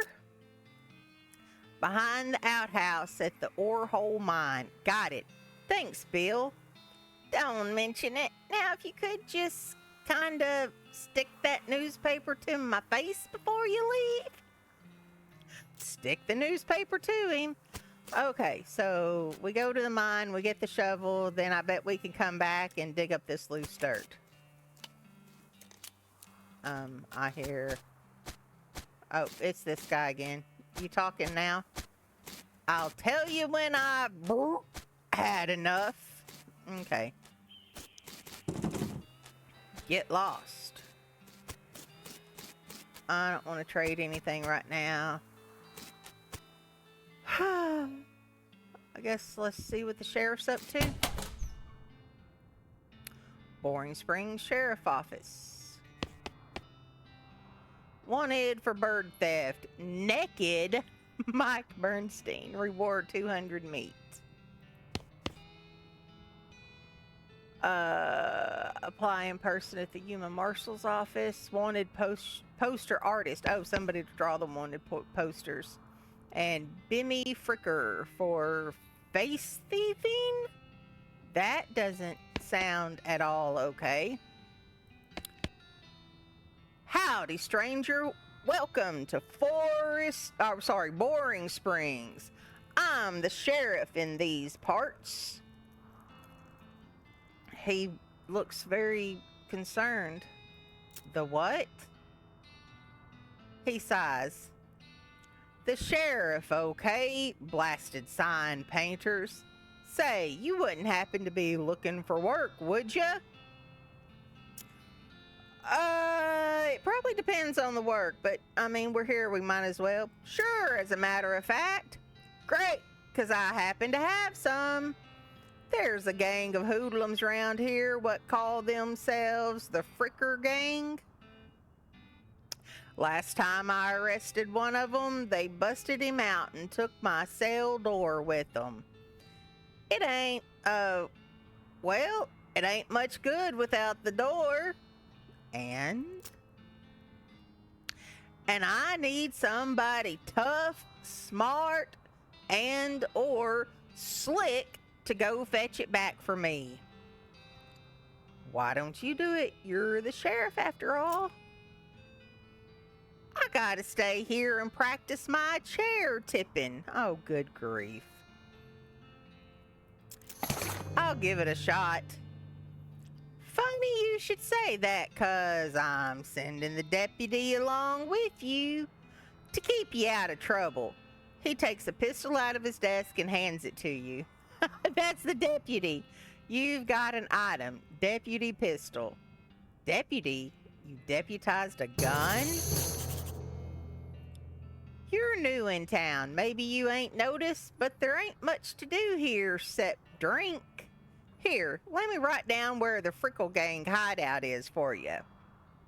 He makes a little note on your map. You discover a new map location, the Frickers Gang hideout. Got it. I'll be back with the door eventually. Is that a mug? I need to collect mugs. Yep. Grab it.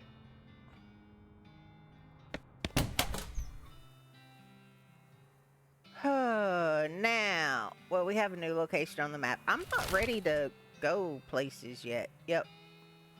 We're still, let us explore here a little bit longer. Maybe not walk in more poop.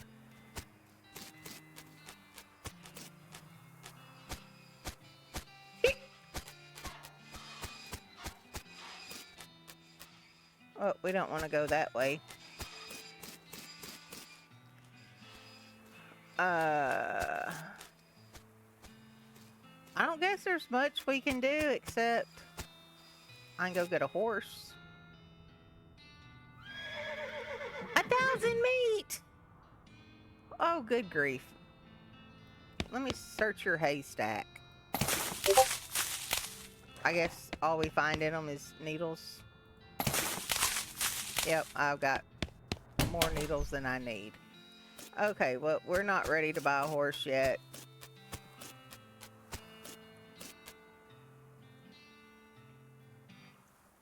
I wonder if we can trade the needles for something. Step right up, step right up. Brady? I don't know. And trades the game. You seriously... Oh, Braid's the name, trades the game. He's been, gotcha. Howdy, Braid. What are you trading? Well, madam, today I'm trading locks of soap and a stick of dynamite for a needle. And to the cunning Skinner who brings me 3 rattlesnakes' hides, well, to that adventurous soul, I will trade a fine silver pocket watch. I can do the dynamite for the needle. Braid, which is not a name, takes your needle and hands you a stick of dynamite. Be careful with this now. So we have an item. Oh, I don't have soap.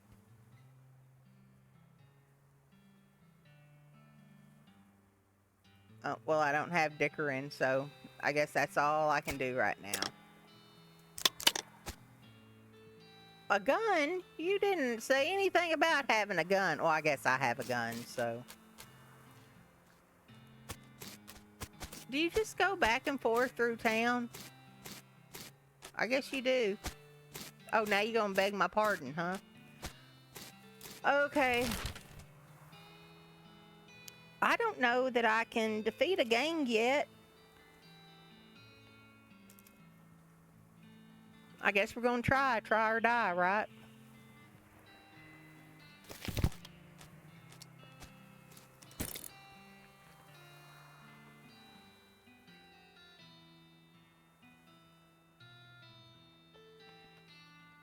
I don't see anything where I need to save. I guess it saves.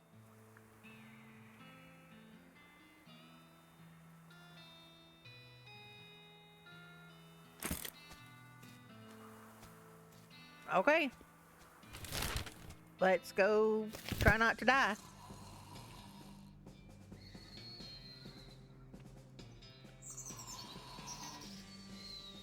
Can we sneak by him, maybe?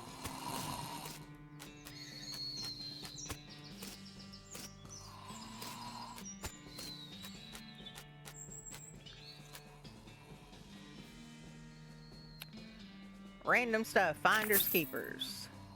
Got a mug and a pair of silver cufflinks and 25 meat. Okay.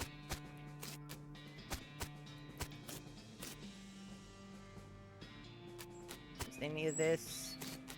Can I pick up rocks to hurl at them? Oh, I just went in the cave. Okay.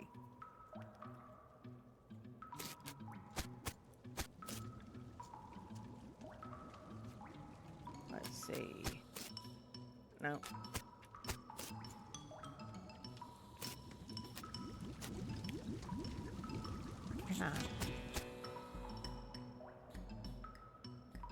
You cautiously approach the Fricker gang. They're pretty engrossed in the Perker game, so it doesn't actually require that much caution. You hide behind a barrel and eavesdrop on their conversation for a while. The one with the eye patch is quiet, but you gather that his name is Snipe, and that the swirly one is his brother Wimpy. What's your play here?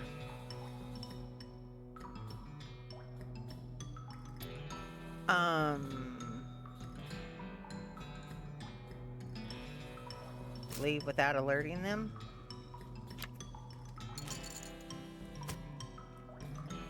Oh, I can't go past the barrel.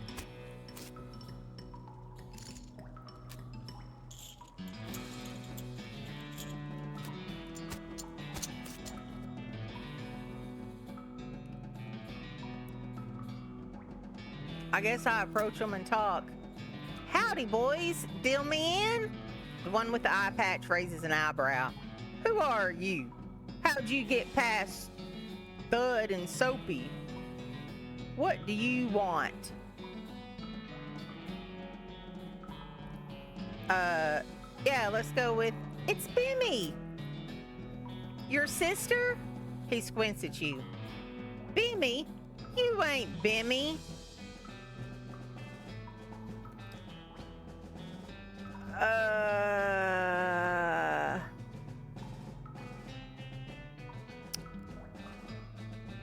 I don't know if we have enough moxie to pull this off, but did we steal somebody's face? That was one of the signs in the sheriff's office, wasn't it?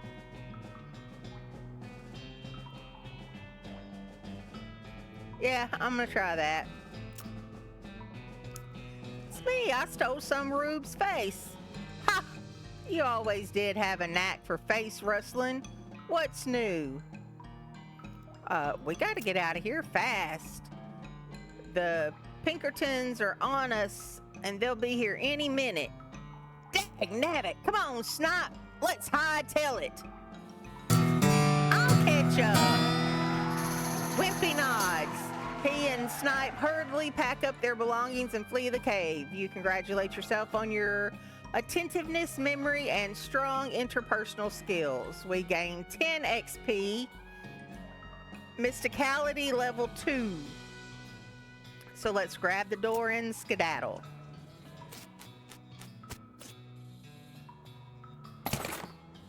So now we have the sheriff's door.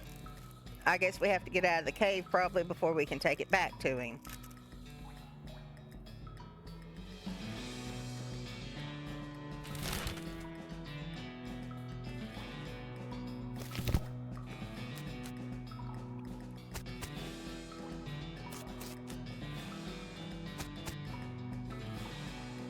Yep, we're gonna take all their ill-gotten gains. I'm gonna take that mug too.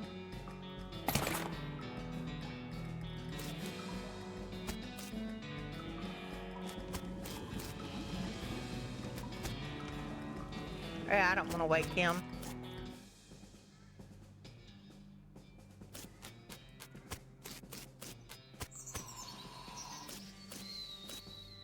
I don't think that's something I can take.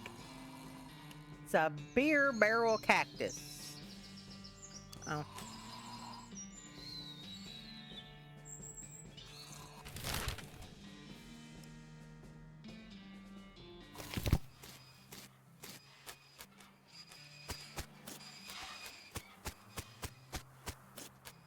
Let's see, go back to the sheriff, not walk through a bunch of poop.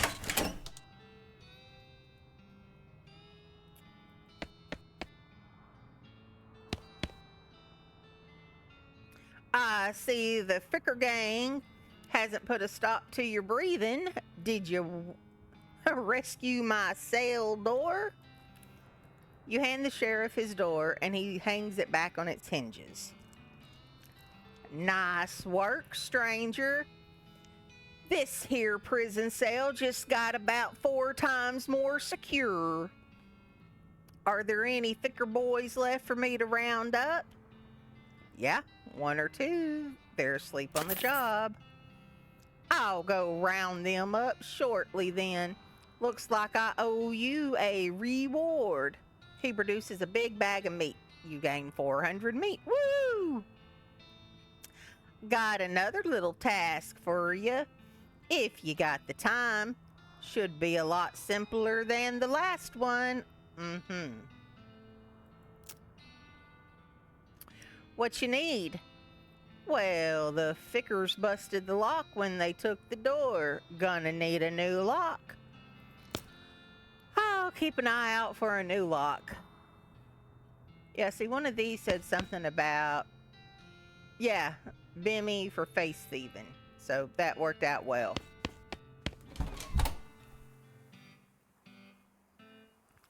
So we have 675 meat. We still need 1,000 to get a horse. I guess we could go give a couple of beer mugs, turn them in. Oh, we need to see what we got in our pack.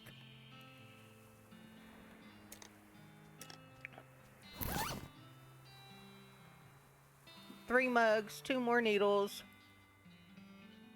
the silver cufflinks,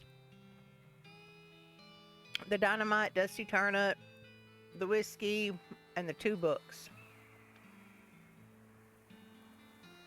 And we have a gun now.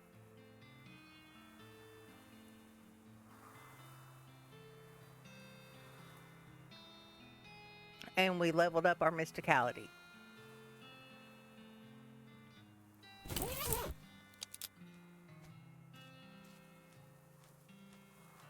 Oh, let's see what the drunk has to say now.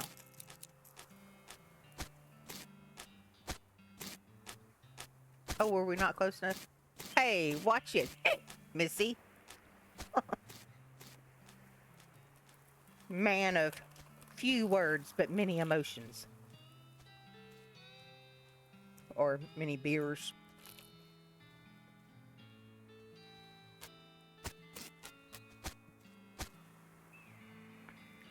Yeah, we're about to braid the trade. Nope. I don't have anything. I kind of want to get some snake hides, but I don't know if I'm up for that.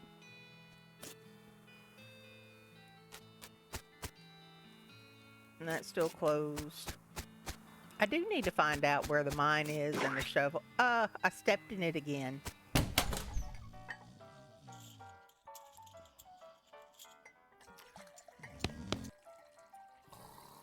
Howdy. Good to see you again, Nix. We tip our hat. And now, found these mugs. We gained 75 meat.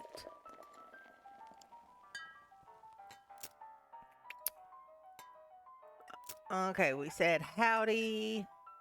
And we take our leave.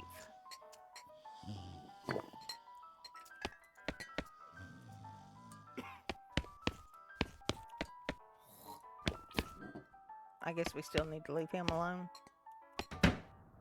Oh, I didn't mean to come back down here, but, I mean, while we're here, we might as well look around, right? They have an upstairs. I'd really like to know how to get upstairs. Well, not upstairs from there, but whatever. I guess we could play poker now, but I don't want to gamble.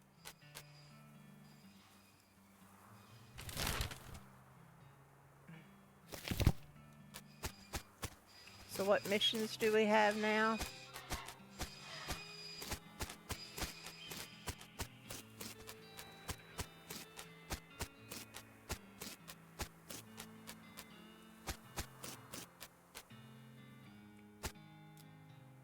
Do we have a to-do list somewhere?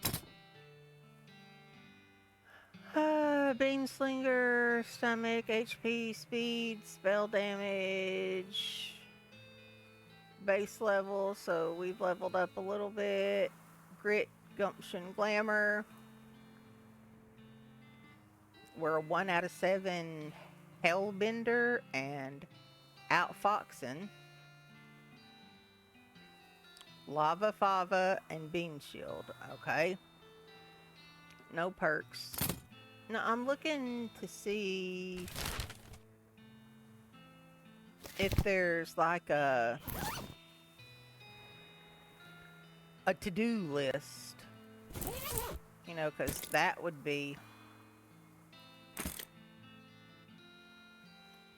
See, his shovel is at the mine.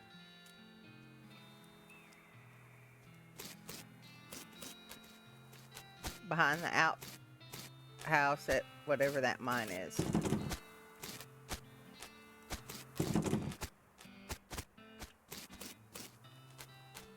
Can I go? I guess I have to go gamble to try to get enough for a horse, or I guess I'll just walk the... But that's going east. I don't want to go east. Oh, I'm not allowed in Topeka anymore?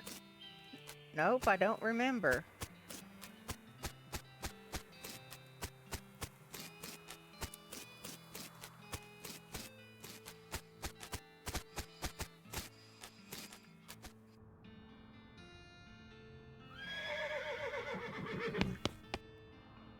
This is the most typical horse you've ever seen. Afternoon, ma'am. What can I do for you? How's the business? Oh, you know, every day I'm hustling. Oh my gosh. To tell you the truth, though, it's pretty terrible. All of my horses keep running away. Well, except for this completely ordinary one. That's rough. Maybe I can help. Oh, God, yes. Thank you. Please. I'd go fetch them myself, except for this injury. I will give you 300 meat each for finding them. How many are there? 3. Here, let me see your map. They're pretty much always run away to the same places. So we have 3 little pictures on our map. Oh, okay, that's the mine we need to go to get the shovel anyway. We're going to go to a cemetery, it looks like. Boneyard Cemetery. And 1,000 Snake Gulch. That sounds like nowhere I want to be anywhere even close to.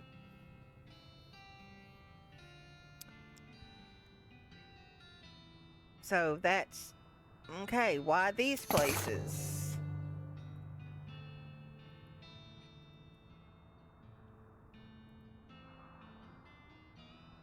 Hey, first time chatter. I think they like the environments that are thematically appropriate. Here, when you find one, feed it some of these oats. That should send it back here. So we have a bag of homing oats. Homing oats. How does that work? They're special pigeon-infused oats. Yeah, okay, will do. See you later. Let's go round up some horsies.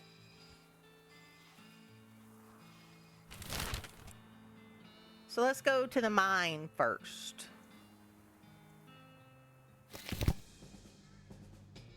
Now, we know we need to go behind. Okay, we got that.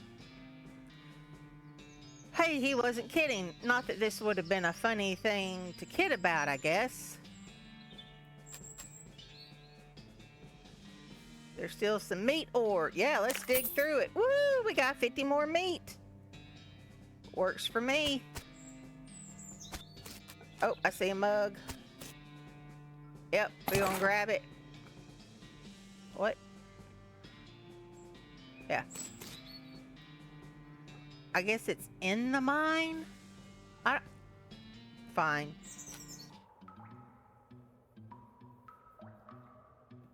Really, the horse is going to be in the mine, folks? Okay.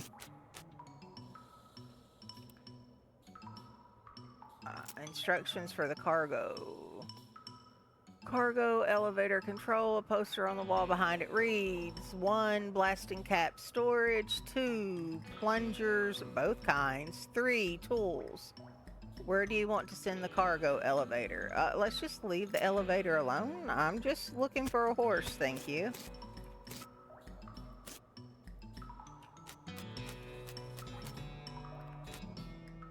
Yep, we're digging through it.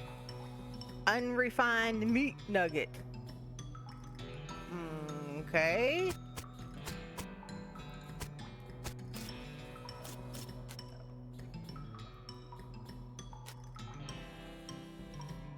At least there's no plunger hooked up to it, so we're gonna have to blast it. Is that what you're saying? We're gonna have to get a plunger. Okay. Yep. Yep. Okay, plungers. I guess we go to level 2.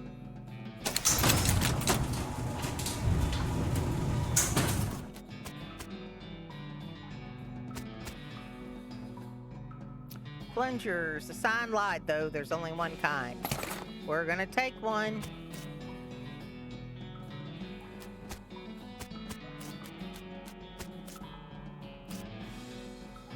Hook a plunger up to it. What's it say? there a blasting cap on there, we'd be in real trouble. Well, we're gonna do this. So blasting caps is 1.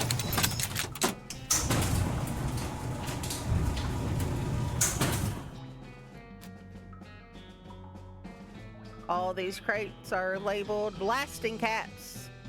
The period is part of the label. That's why it's inside the quotations like that. Okay. Looks like you're gonna need a crowbar, so level 3 tools.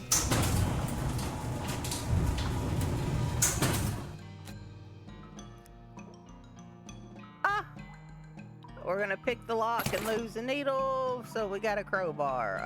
Okay. Now we're gonna get the blasting caps.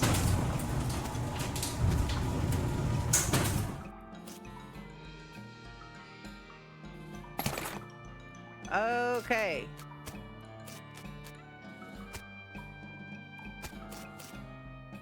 Add a blasting cap.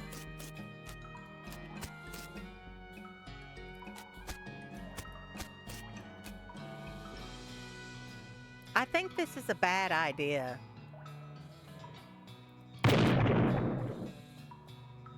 Okay. Well, there's the horse.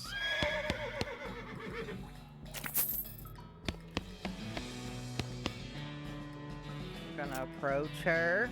The horse shies away from you, though in this case it's more like a crippling introverts away from you. Reassure her. Oh, come on, don't be like that. Look, I brought some oats for you. They aren't poison or anything. In retrospect, I guess that wasn't a very comforting thing to say. We're going to pat her on the nose. As you reach out to pat her nose, the horse ducks and steps further back into the shadows. Oh, come on. Feed her the oats.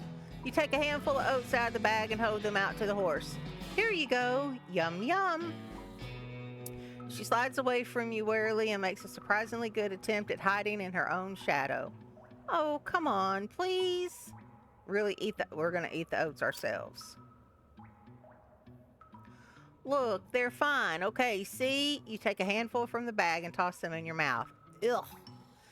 It's like the roughest, blandest breakfast cereal you've ever eaten. Still, it's better than dry cat food. Don't ask. You smile to show the horse that you're fine and realize that you've unconsciously turned around and walked out the door. Geez, these are powerful. The horse looks at you warily as you re-enter with a cheerful wave. See? Perfectly fine. Feed her the oats. You take a handful.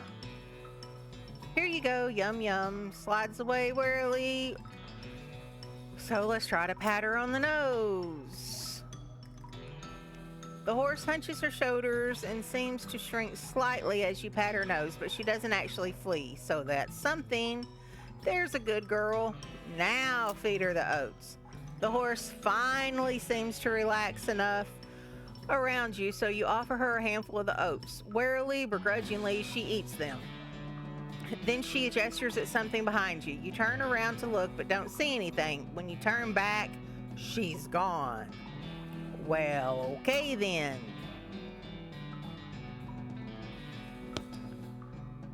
Can I search anything there? Anything here? Yep, examine the hole. You bend down and shine your lantern into the crack in the rock. You can just barely make out a square shape down in there. Well out of arm's reach. Looks like somebody dropped a small metal box into the hole, though you don't know if that was to hide it or discard it. If you're truly desperate to find out what's in there, you could try reasoning with the rock. Your primary argument would be a bundle of dynamite. Perhaps you could persuade the hole to widen enough to grab the box. Oh wow, we need 3 dynamite. We don't have 3 dynamite, so for now we're going to walk away. Yep, we have a dig. Oh, we have a silver nugget. That sounds like a good thing to have. Okay, so until we get more dynamite, we're pretty much done there.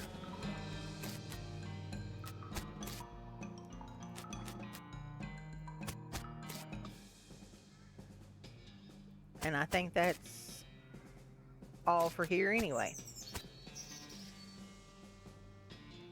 This definitely does not. Okay. So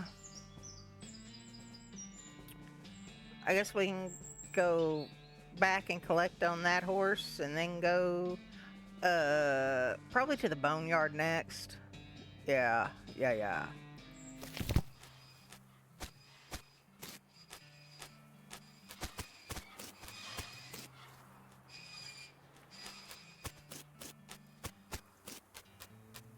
Oh, wait, no, that's where we needed to be. Oh, shovel it? Can we do that? Yes, shovel it. Okay, how about this one? Can we shovel it so we quit walking through it? Yep. Here's another one. Shovel it. Okay, we shoveled them all. Oh, nope, here's another one. Shovel it. And then we can dig this up because we have the shovel now. Oh, we recovered another mug. Okay. So now we don't have to worry about dodging poop.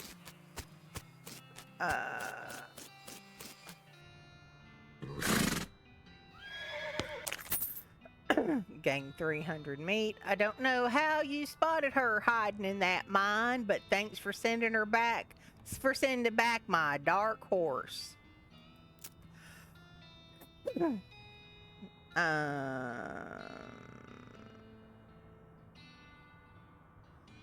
let me do the horse thing and then we'll find out about his injury. Let's. We got a lot of things on the table. We need to. Let's drop off the mugs.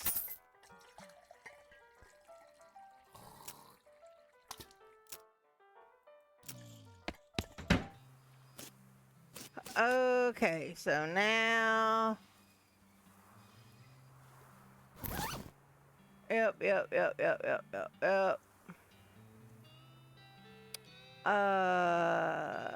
None of this is what was needed for the.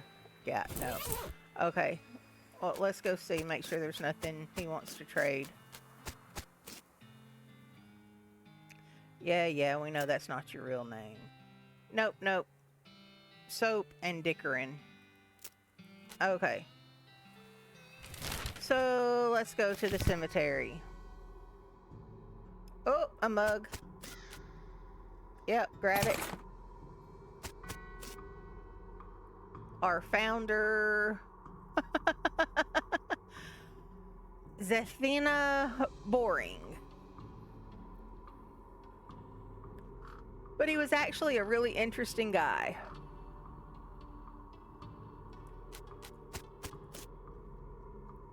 Benjamin Crockett, he showed up way too early. Oh, yeah, we're gonna dig this up, because that's what we do. Beauregard Skelton. Captain 3rd Cavalry. Yep, dig it up. Oh! No. Oh, crud. I have one action point. 7 hot damage. I don't know that.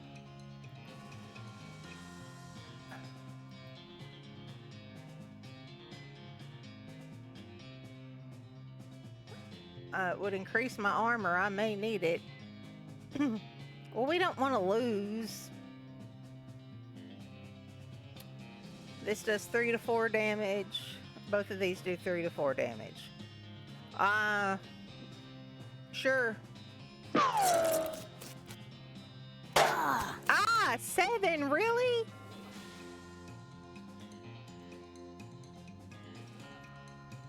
Let's see if you take hot damage.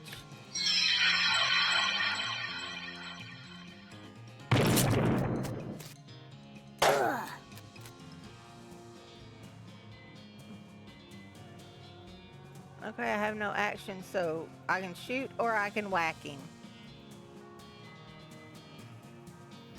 Yeah, he's got 10.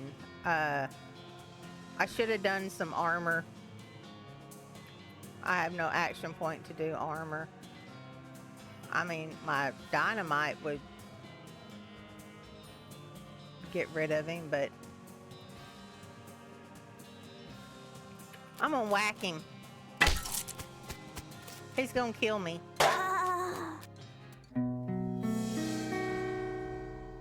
I wouldn't feel too bad about that. He was a captain after all, and you aren't even a private. So let's dust ourselves off and not dig up a grave again.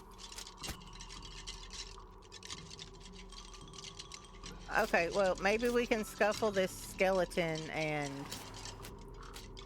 Okay, a scuffle it is. Okay, he only has 10. So we can do this. He shouldn't deal 7 either. So, yeah, we're going to deal 5 to 6. So let's just go ahead. Whack him. Ah! Yeah, he only does 3. We got this. Whack him again. That should be the end of him. Okay. So that's good. Yes. Cool. Cool, cool.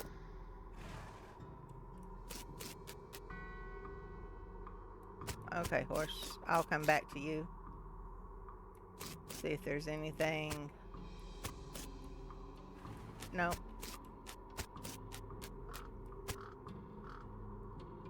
Your pulse quickens as you get near the spooky, translucent horse.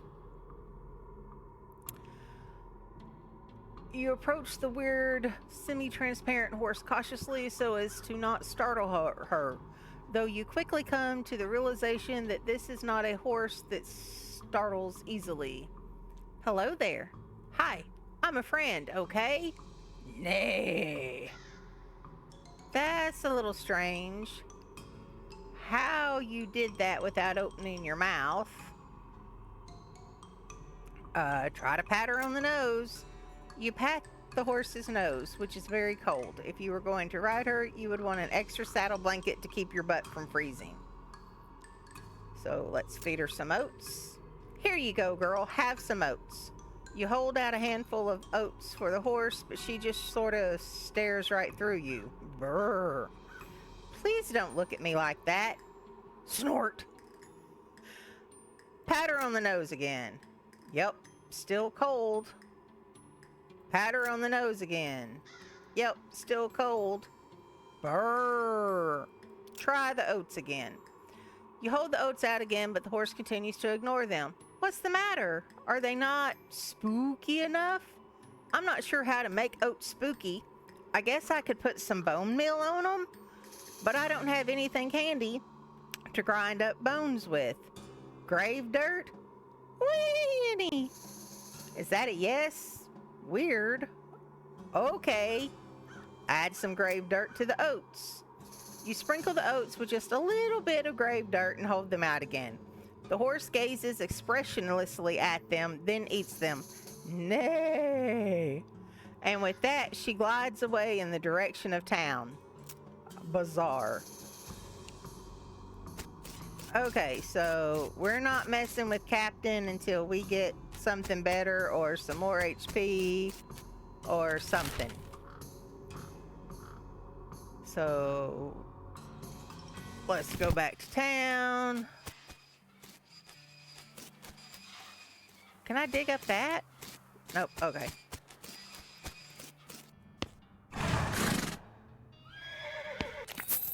Get my 300 meat. Nope, we're not buying a horse yet. Now to the rattlesnake, the Thousand Snake Gulch. Oh yeah, it was not Peggy actually. Dawn was Peggy's sister. Teddy and his dad were behind everything. It was a prank gone wrong. Peggy's sister, Marie, was Dawn and was also George's girlfriend. And there were two whistling men because Dawn, which is Peggy's sister, was pregnant with George's baby, and the other whistling man was their son Henry.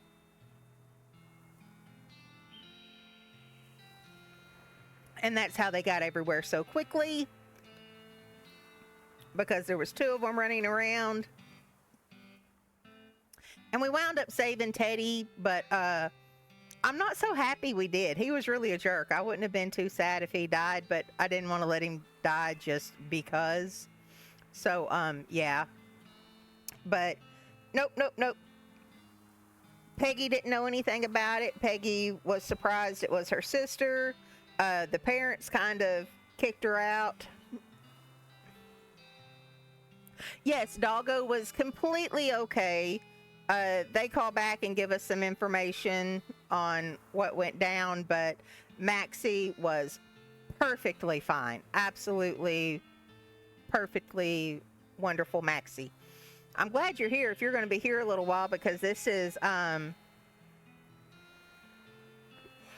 turn-based fighting, and you have to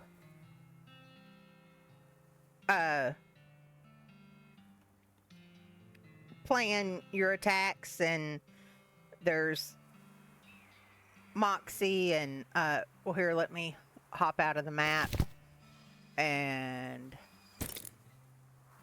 nope, not that character. Yep, that. I've got Muscle, Mysticality, Moxie, Grit, Gumption, Glamour, Hellbender, and Outfoxing, and then eventually I guess I'll get perks. I have combat skills, Lava Fava, and Bean Shield, because I'm a bean slinger.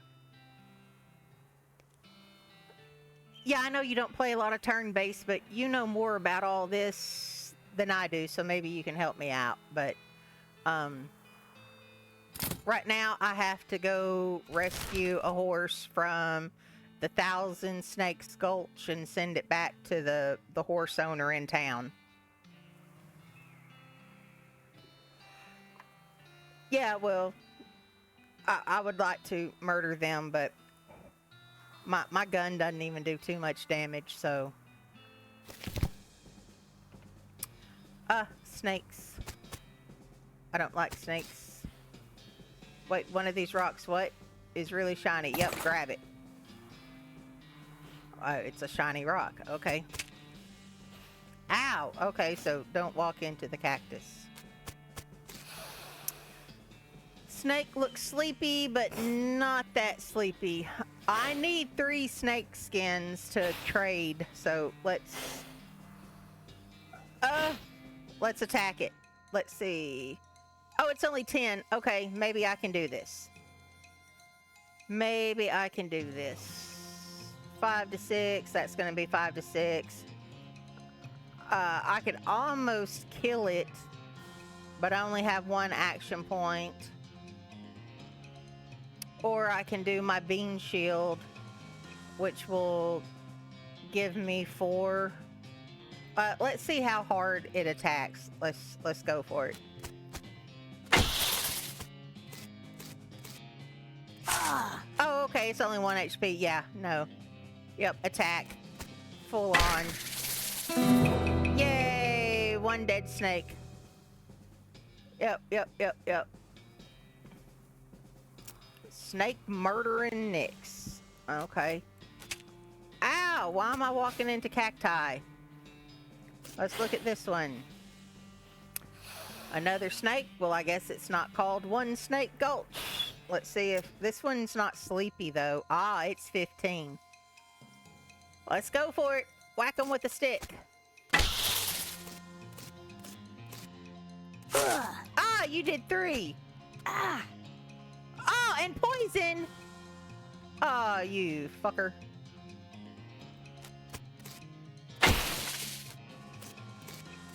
That's okay. 1 more should do you in. Whack you with a stick. Okay. Woo! I leveled build up my glamour. Yay!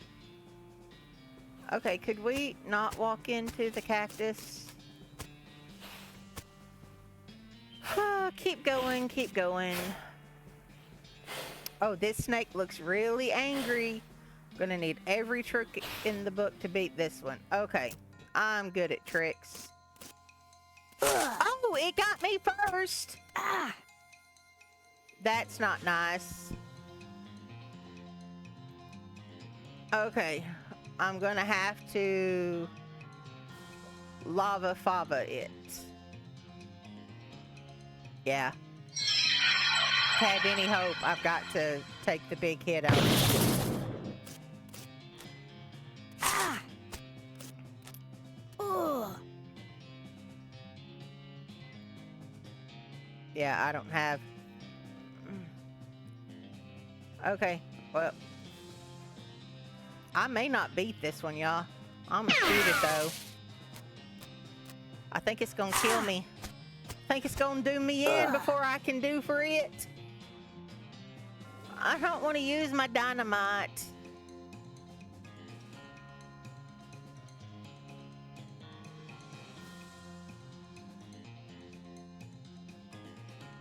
But how much do I have left? I only have 5. So it'll kill me the next bite. It has 8. I need 2 hits to get it.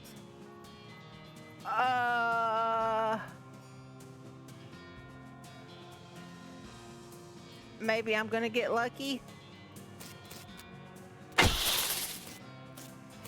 Or am I gonna get dead? Yep, poison got me.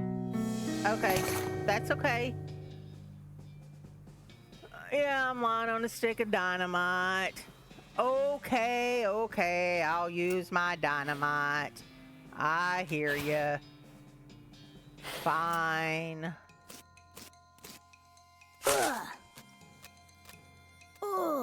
Okay, well, if I'm using my dynamite, I'm gonna cast the spell on me to give me armor. And then I'm gonna throw dynamite at it.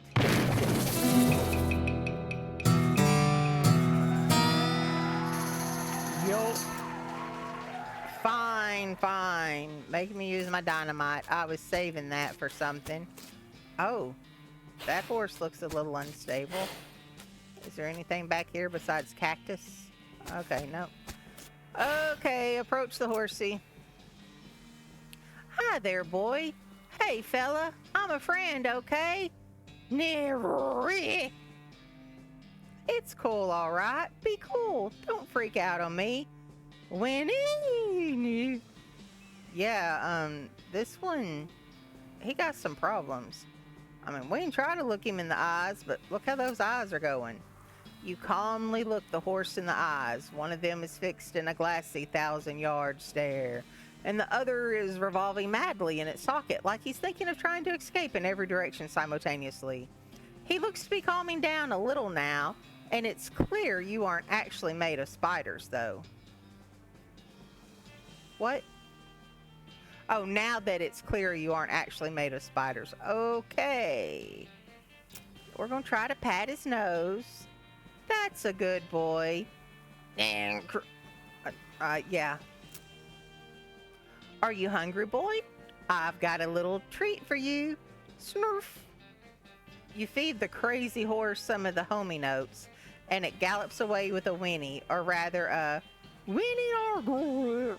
Hopefully he's headed home and not into the 12th dimension. Cool, cool, cool. You don't have to walk all the way back over there, hit M or click the map icon to leave quickly. Well, what if there's something over there? I might have missed something. I got things to search, you know? Apparently not. Okay, I could have just clicked the map. They were trying to tell me there wasn't anything over there. Back to Boring Springs. Can a fella have a drink in peace?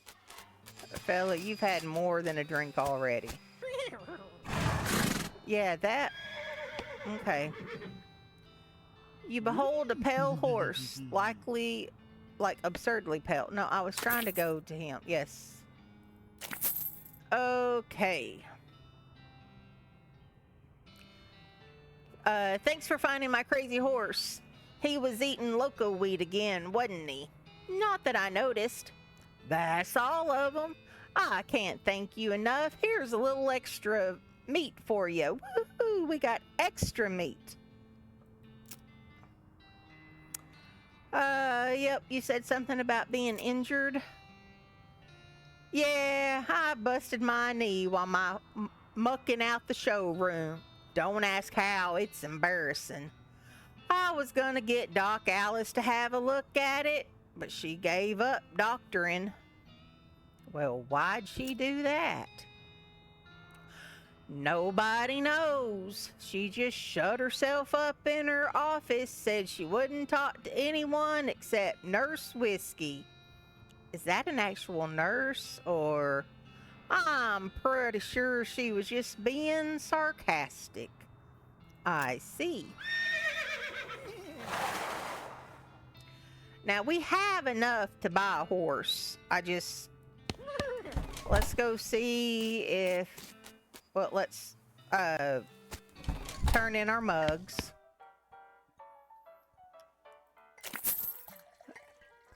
Oh, we only had one this time. Okay, that's enough.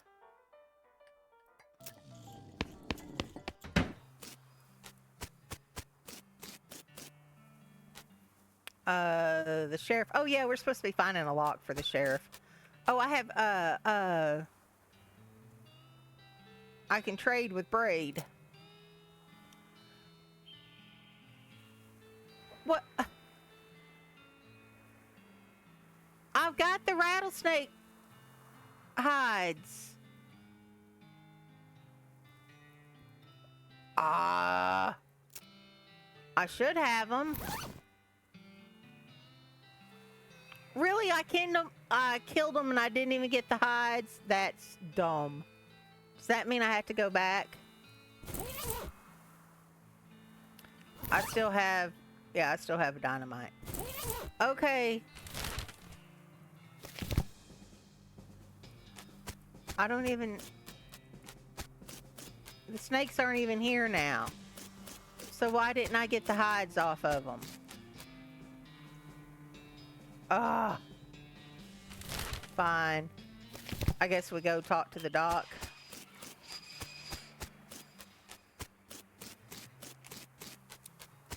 I mean, we've tried to talk to her a couple of times, but...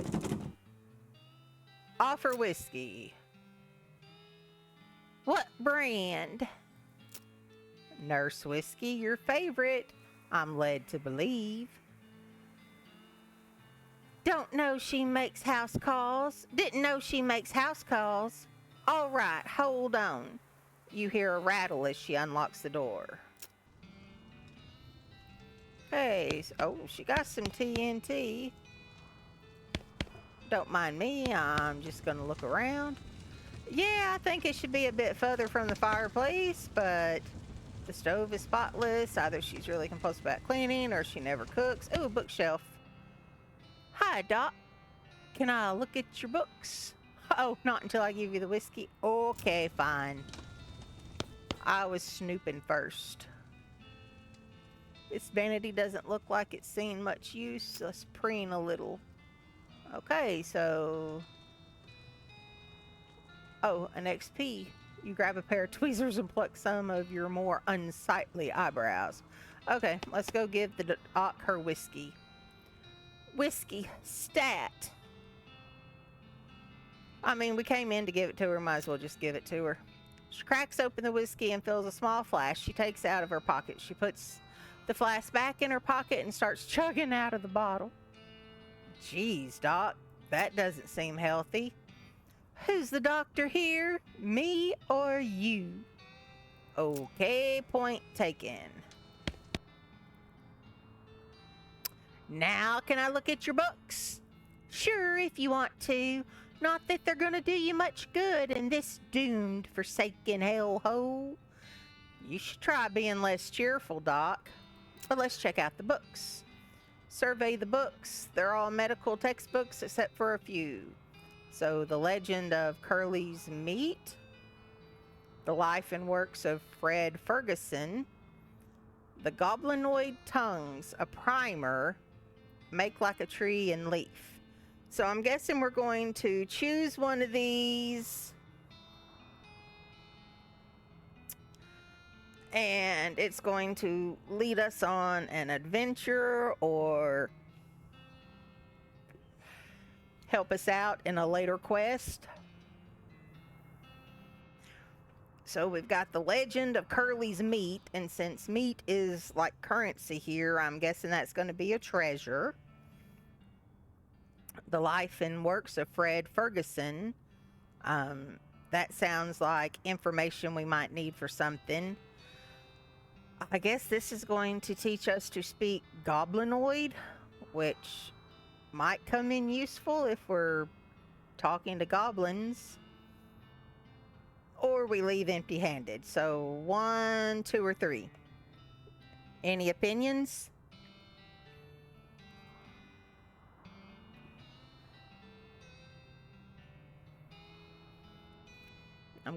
I know there's a bit of a delay, so I'm gonna take a new language. Okay.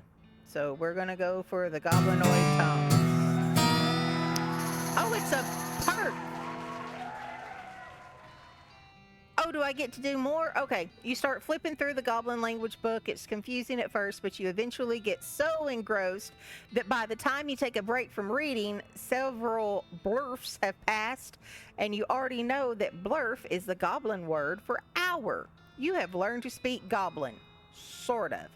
Okay, so we're really bad at speaking Goblin now. Let's go for another. Well, other than needing to buy a horse, I haven't spent much meat. I figure I'm going to need it to get like food and utensils at some point, tools and stuff.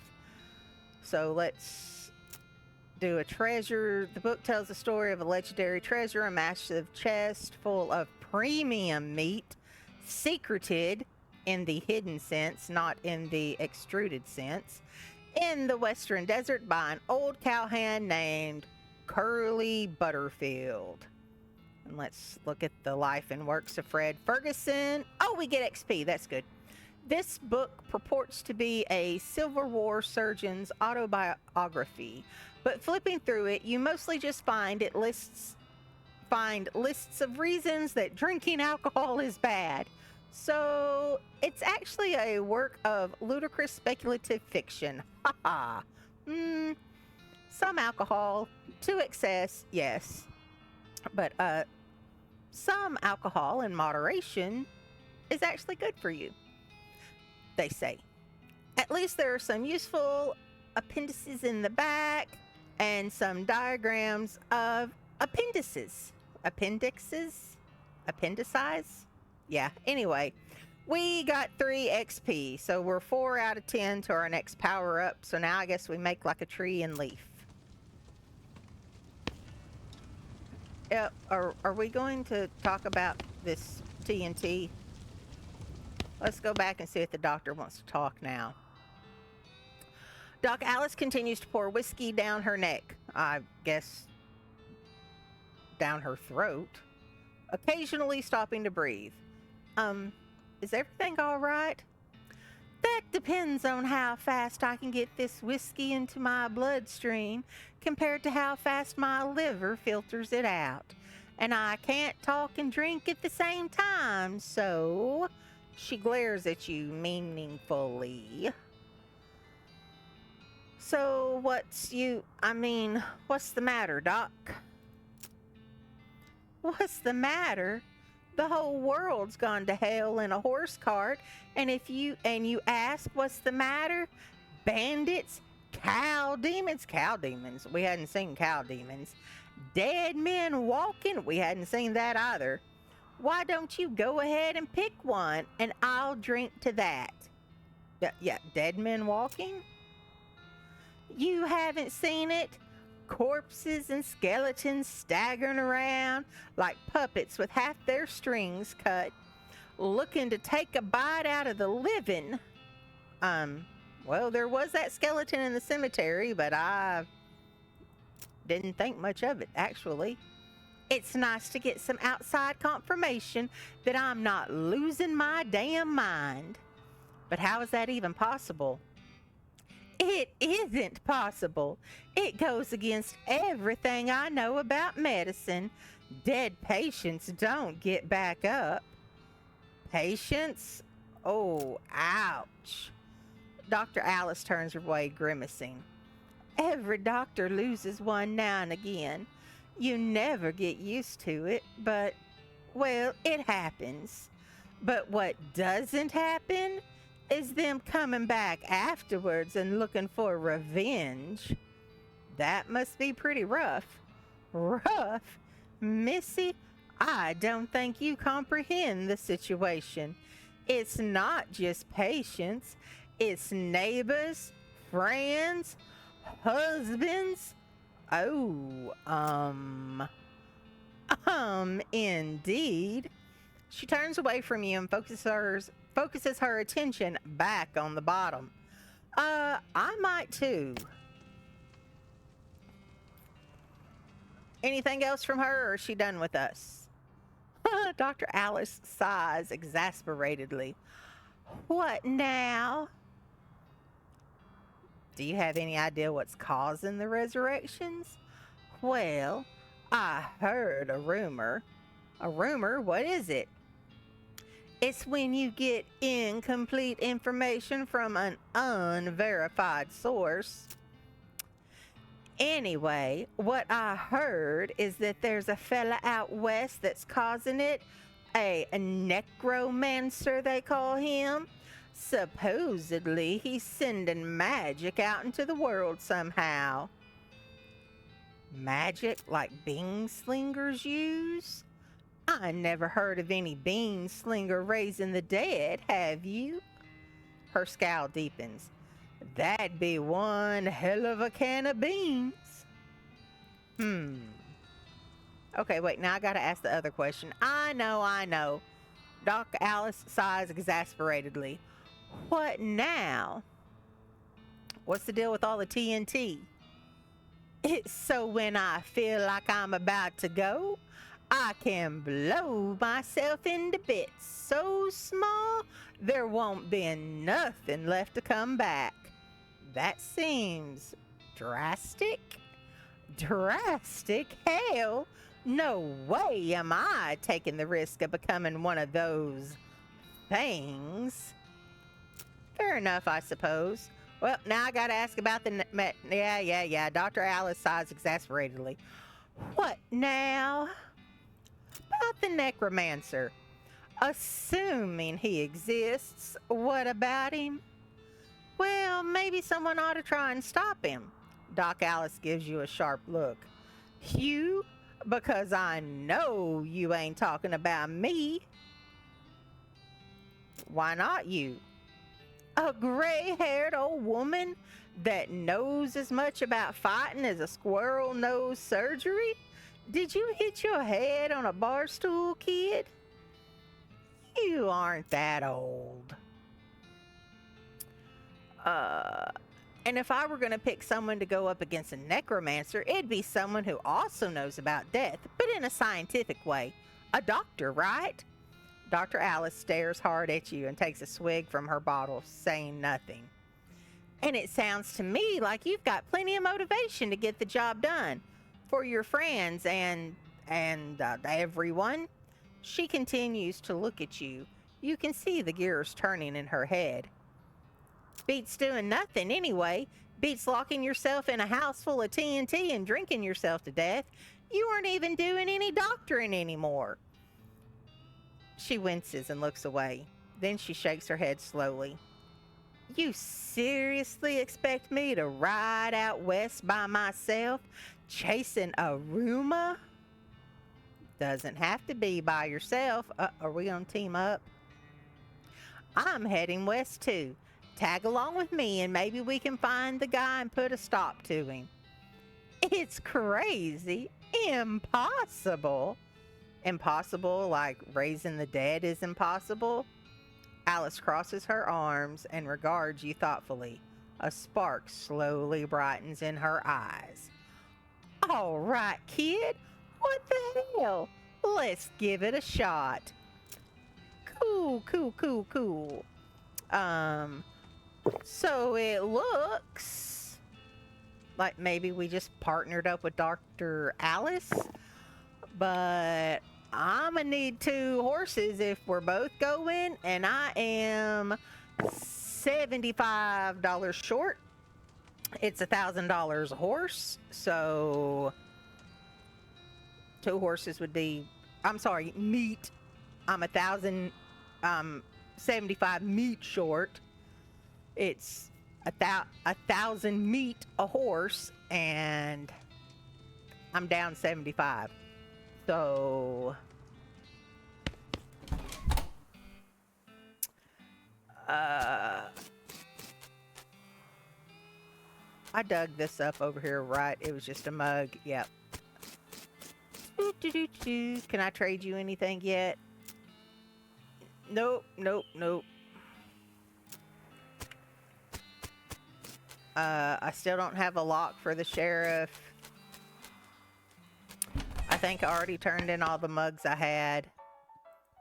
Yep, thought I'd say howdy. I guess I could. Well, let me go see if I can get 2 horses. Maybe he'll make a deal with me.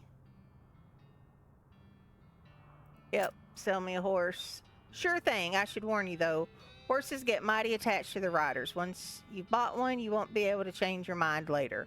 Which one are you interested in? So we can take the basic, the shifty looking dark one, the spooky pale one, the one with the crazy eyes. Okay, I'm gonna think on it.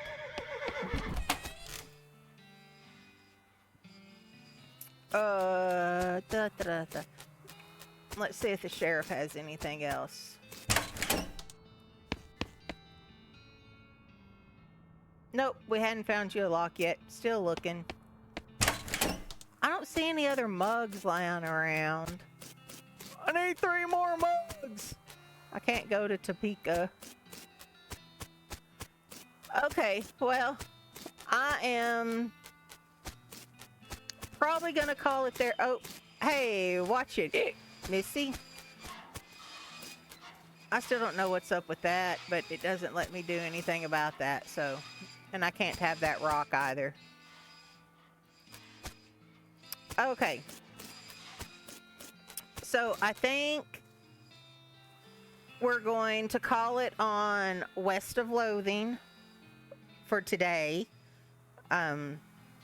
It's right at 11, so that's usually when I stop streaming anyway. I'm a whole minute away from 11, maybe not a whole minute, but it's 10:59. But anyway, I think that's pretty good for a day. We got through the end of Killer Frequency, and we will pick a horse and I guess team up with Dr. Alice tomorrow to go stop a necromancer, because that sounds healthy. But I'll stream same time tomorrow. So thank you everybody that came out, logged in, signed up, whatever. Everybody who was here today. And I appreciate the support. I appreciate the follows. I appreciate the chat. Have a wonderful day, and I hope to see you back tomorrow.